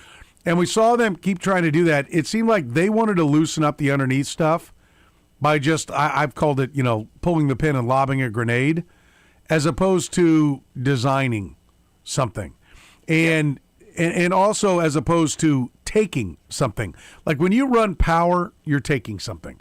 We're gonna put you on your ass. We're gonna knock you off the ball. We're gonna force you to put big people on the field so our fast people can get open more. But we're also gonna force you to come up. We're gonna create some passing lanes by making you defend the run and think you're defending the run off play action. And that's not what they did. I mean, to me, I do think that one of the conclusions has to be they had a plan, an idea of how they were going to open up the middle, and it absolutely did not work. I would say so, yes. The frustrating thing for me in that regard is when I talk about they had a plan for the offense, and I'm not sure it was that good of a plan. They kind of, in my opinion, struck some unexpected gold in Tyquan Thornton. And I don't mean that in the sense that they struck gold. Oh, they found this elite receiver. But they struck gold in the sense that they got a guy who could play on the boundary and legitimately threaten down the field and come back for the ball at a good level, not just above average, but a good deep threat. And he was kind of like a bonus guy, right? He wasn't supposed to be one of their top 3 or even top 4. They viewed Juju Smith-Schuster as their number 4 guy. So because of necessity, they started throwing the ball down the field more because they kind of had to, because Worthy was hurt, Rice was suspended. Tyquan Thornton was easily their best receiver consistently because Brown, just for one reason or another, he was fine, but it wasn't anything really that was working. And then when Worthy got healthy and Rice came back, you watch the offense reduce itself to a shell again. I like kind of you talking about it's like uncork, lobbing a grenade as opposed to designing the offense around it. And it kind of reminds me of the approach to the run game. There's almost like this begrudging sense of like, I guess we got to do this every now and then. And it feels like the care that's put into the deep ball packages, and not just a design shot play, right, where you bring Travis Kelce around as a blocker and have blocking come from weird angles, and it's clearly a design shot play. I mean having the deep ball as a significant part of your reads play after play. It got some similar treatment, in my opinion, to the run game, where it's, we got a sacrificial X that we're just running down the field. We're never going to look at him. Even once Tyquan Thornton showed he was worth it, the number of times I would watch them play and I'd see the team, their opponent look like they're showing single high with man on the outside and Tyquan on the outside. There were a dozen different times I'm like, man, just check into it. Check into the shot play. Make them pay. Force them to play differently, and they just didn't do it. It's the same thing you see with the run game, almost as begrudging, like, we'll run it once or twice. We'll run it a little more often early on, right? We'll make them respect it. Then we get to what we really want to do, which is all the same stuff that we've seen for 3 years now. Yeah. So what's the answer? They've got to change what they're doing. They have got to stop designing the entire plane, or most of it, out of, the scheme will get guys open. We're going to primarily be based out of RPOs. We're going to run more outside zone than almost anything else. We're going to, if we see man coverage, it's going to be all mesh. There's got to be we're going to trust our guys to win on one-on-one. We're going to actually design the offense to have guys running downfield and being part of the progression early 10 times a game, not 3 times a game. They really do, in my opinion, they need to start borrowing from some of the more, rather than just having it sprinkled in, but some of the route combination stuff that you see in the McVay and Shanahan tree. You got to have more of that. Got to have more under center play action. They really do need to. You don't need to like change everything. But you do need to, rather than like digging up an entire foundation, look at it more like you've got a foundation made out of like 5 or 6 pillars. A couple of those pillars need to get changed. And to me, that's going to change anything much more so than adding talent, unless you add like a prime Tyreek Hill or prime Travis Kelce type talent where everything will work because that's who they are. Other than that, I think you're rearranging deck chairs. Yeah, I do. I think there has to be a major overhaul. And how worried are you that if bringing back a former Andy Reid assistant is going to be the new direction with the play caller, or at least with the offensive coordinator, how much change can you really expect? I worry about that a lot.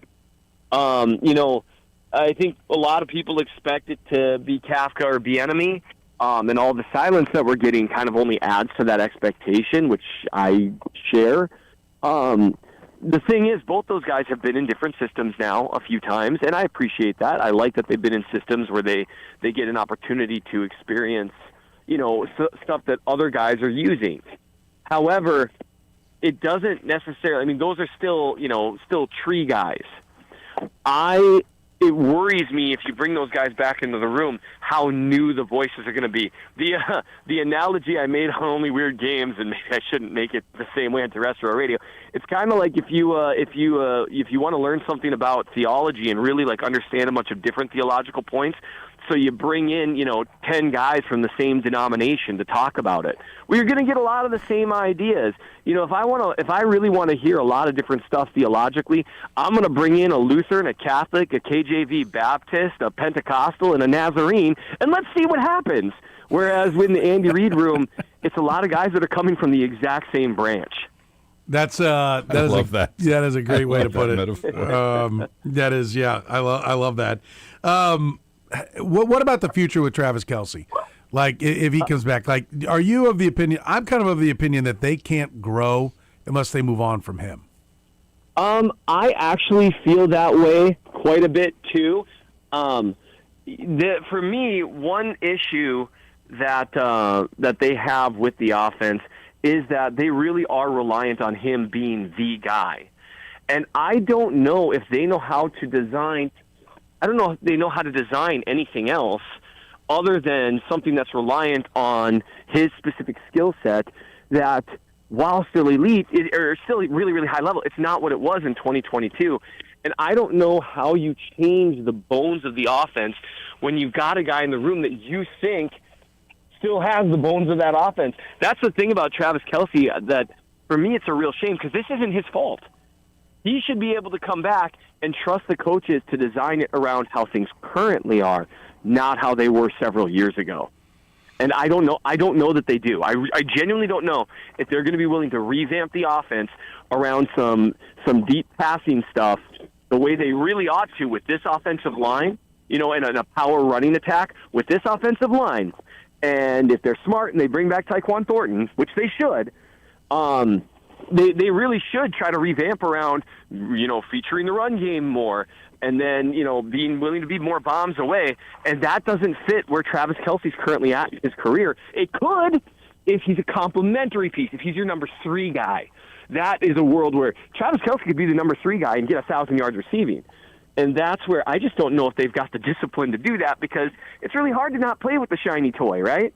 And how much, if he's not getting the ball, if you say, okay, we're going to shift away from this, we're going to do other things, and he didn't get the ball, how if his attitude goes south, that tanks the whole place. I mean, you need your icons on board.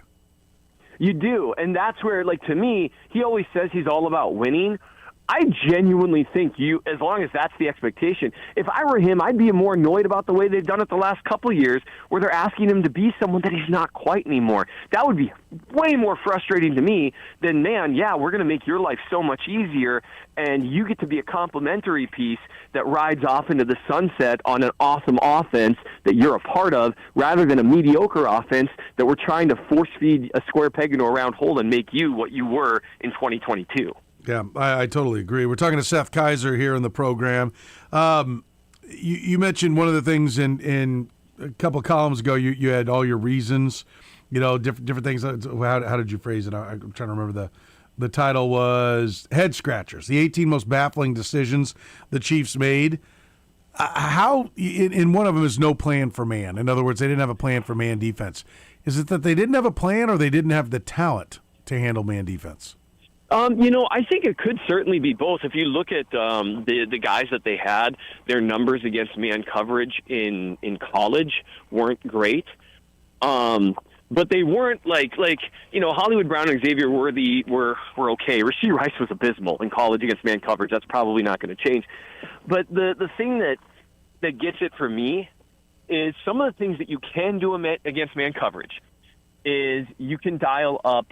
Let's say we'll use Tyquan Thornton again as our example, right? If they're going to insist on playing man coverage, then one of the first things you ought to look at if you've got a good deep threat is, okay, they play in 2 high, or are they playing single high, right?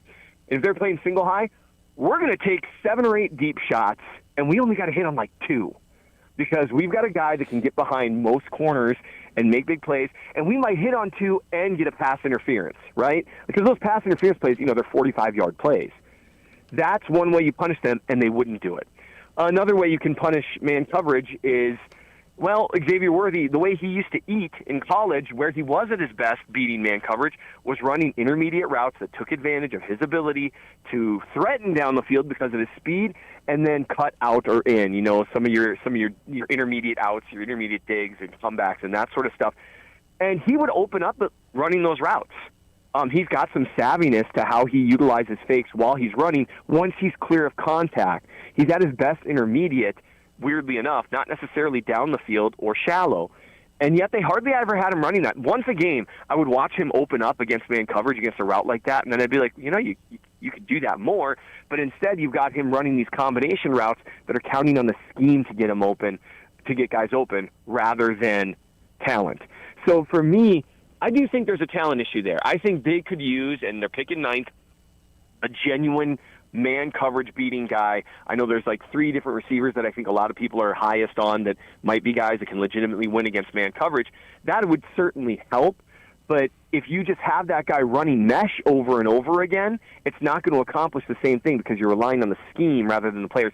So I do think there's a talent issue there, but I think it was compounded by how they utilize them. Yeah, that makes sense. I mean, I hear you on that. How about the age of Andy Reid? We were kicking this around. Kurtis looked it up. Do you know how many guys have won a playoff game at an age older than Andy Reid will be next year? I can't imagine it's very many, but that's partly just because he's real old at this point. Yeah, I mean, and you know, it's three. It's Pete Carroll, it's Marv Levy, and Marv Levy was 70, right? Yeah. He was the oldest. Pete Carroll was 68, and Bruce Arians was 69. Wow. Those are the only ones to win a game. Now, I think we said Pete Carroll lost a playoff game at 71. But so Andy Reid will be in his 68-year-old season next year. So how much is it, you know, like, is this would you think that this is a make or break year for Andy Reid? Either he adjusts and changes and overcomes it, or it's not going to happen. In terms of the offense looking different, yes, I would. Because it's not just last year, or this year, however you want to say it, 2025. It's not just 2025 that we've had problems with the offense. We blamed the wide receiver room in 2023. We blamed the left tackle fiasco in 2024. We're 3 years in with a Patrick Mahomes, with Travis Kelce, and this year with a pretty solid offensive line, offense looking okay. You know, this year it was supposed to be different, right? It was supposed to be so much better. And it was fine, except against good opponents. That's just not good enough. And the problem for him is there's a counterexample. If you look in San Francisco, where they didn't have their number one wide receiver all year. They lost their starting guard. They lost Trent Williams for a couple games. They've had George Kittle miss multiple games. They lost their number two receiver multiple games. And yet they're still a pretty efficient offense, significantly better than the Chiefs, even without Brock Purdy for some games. And they don't have Patrick Mahomes. So in theory, they have Kyle Shanahan. Yep. And that's what Andy Reid is supposed to be. And if you get 4 years in a row of a mid to slightly above average offense, 4 years in a row with Patrick Mahomes as your quarterback, it's time to say, okay, you don't have your fastball anymore as an offensive-minded coach. Yeah. I mean, and that's not to say that he couldn't turn that part over to somebody else and still be a great CEO. Oh, absolutely. And that's one reason why, honestly, if I were Andy Reid, and Andy Reid knows more about football than everyone who's talking and listening to this combined. So it's not like he doesn't know some of the problems. Now, how stubborn are you? But if I were Andy Reid, I would say, man, some of these guys that are on the market that have these offenses that are a little more modern and maybe want to be an heir apparent, I'm going to bring them on board, and let's form something that the league's never seen. Let's see what Mike McDaniel's offense looks like fused with with the bones of Andy Reid's offense, hand over play calling duty, and continue to be a great leader and teacher, which he's always been. That might be the next phase of your career because maybe you can't quite do it the way you've always done it. And that's Andy Reid's MO, right? This is the way I've always do it. I'm consistent. Well, when that's not working anymore, are you ready and willing to change? He has morphed and adapted his offense multiple times throughout his career. Can he do it again? That's really going to be the big thing. And to me, that would involve bringing in someone who's got a little more modern stuff going and infuse that into the offense. I would love it to be McDaniel for two reasons. One, the Chiefs' running game would get better, and two, Wednesdays would be fun. Oh yeah, absolutely. What's he gonna? What kind of weird stuff is he going to say today? It's Thursdays, but voices. Thursdays. Your point is taken. Yeah. Kurtis is Thursday. Yeah. But the run game be nice. Yeah, it would. Run game would be nice. And that's where some of the stuff Cliff did with the Washington's offense this year with the run game was intriguing to me as well. And I just would love to see guys come in with a genuinely fresh voice.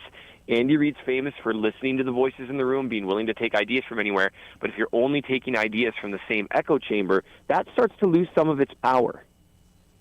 Yeah, no doubt. We're talking to Seth Kaiser here on the program, Chief of the North newsletter, his great work. Let's get to our Final Four. I'll start you with this.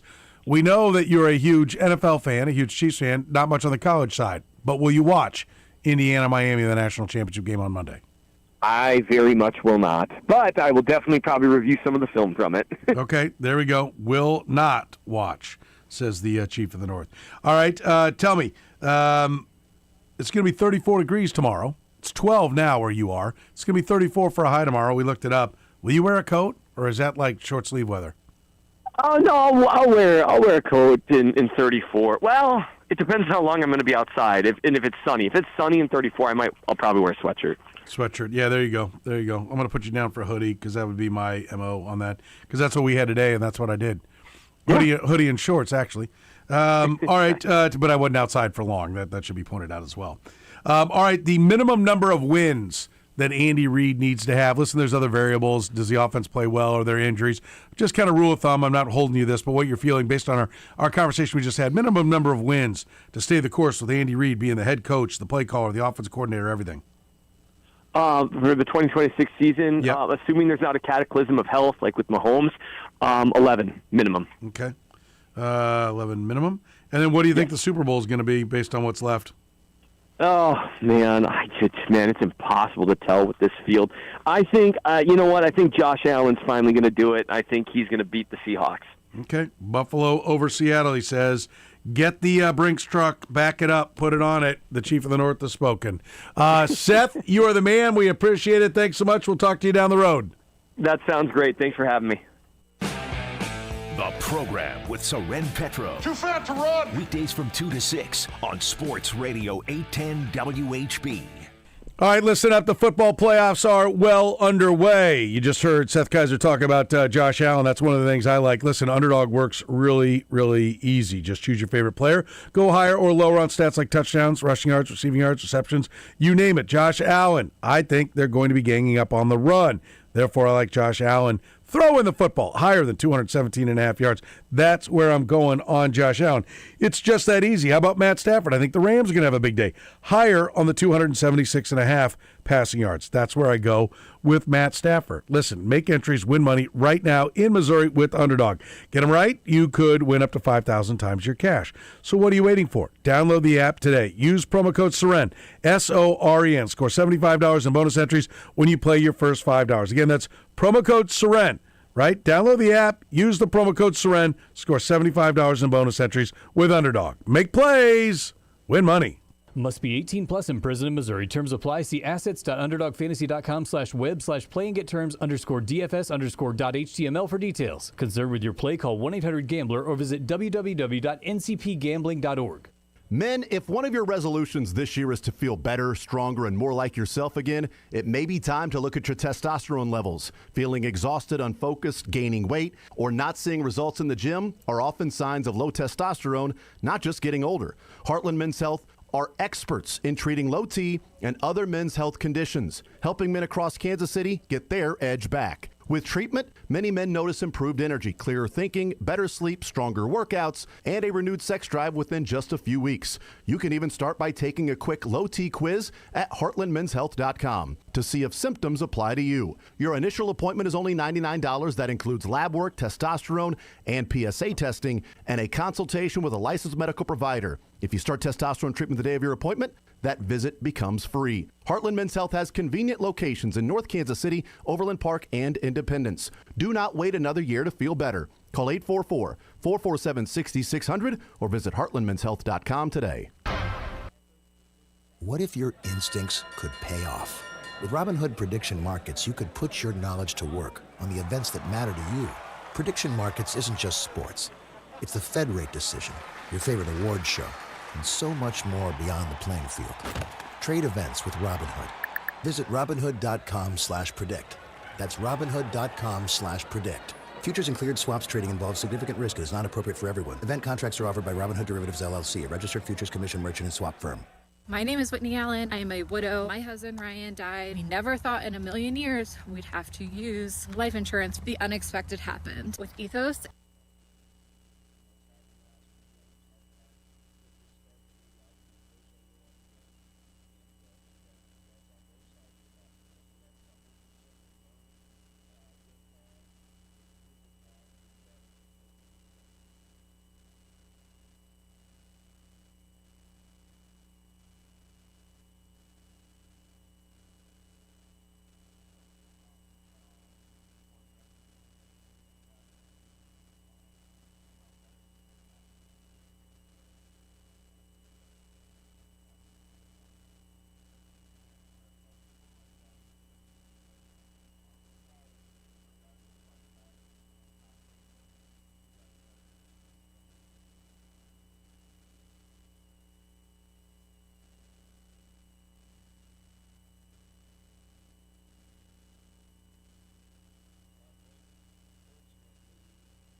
All right, but first, try that again. 3, 2, 1. The LaFetta Delicatessen end of the hour answer. Before Kansas, who was the last team to beat a team 16-0 or better by at least 21 points? It was 1972. No idea. Detroit knocked off Marquette, who was 22-0 at the time, by 21 points. Detroit. Wow. I'm not sure if that's when Dick Vitale was there or not. Might have been. Might have been. I could see that being the case. 50 years since a loss like that happened. You know what 50 years is? A lifetime. That's right. That's right. We were told that by the great Kevin Harlan. So there you go. 73-77 for Vitale at Detroit. So just missed it. Just missed it. So they got rid of him. Or no, he came on after that. Wow. Okay. Hey, by the way, we're going to be at Golf Trek tomorrow. You can come on out, 8321 North Booth Ave, KC Mo, if you are looking to GPS it. I'm going to tell you this. They're having their grand opening. Any current member or anyone who signs up for a membership by the end of the grand opening can enter to win a free fitted Scotty Cameron putter. We're going to be giving away a $400 putter tomorrow, people. If you like golf, if you love golf, first of all, you're going to love Golf Trek, but then you also are going to love getting a shot at winning this putter.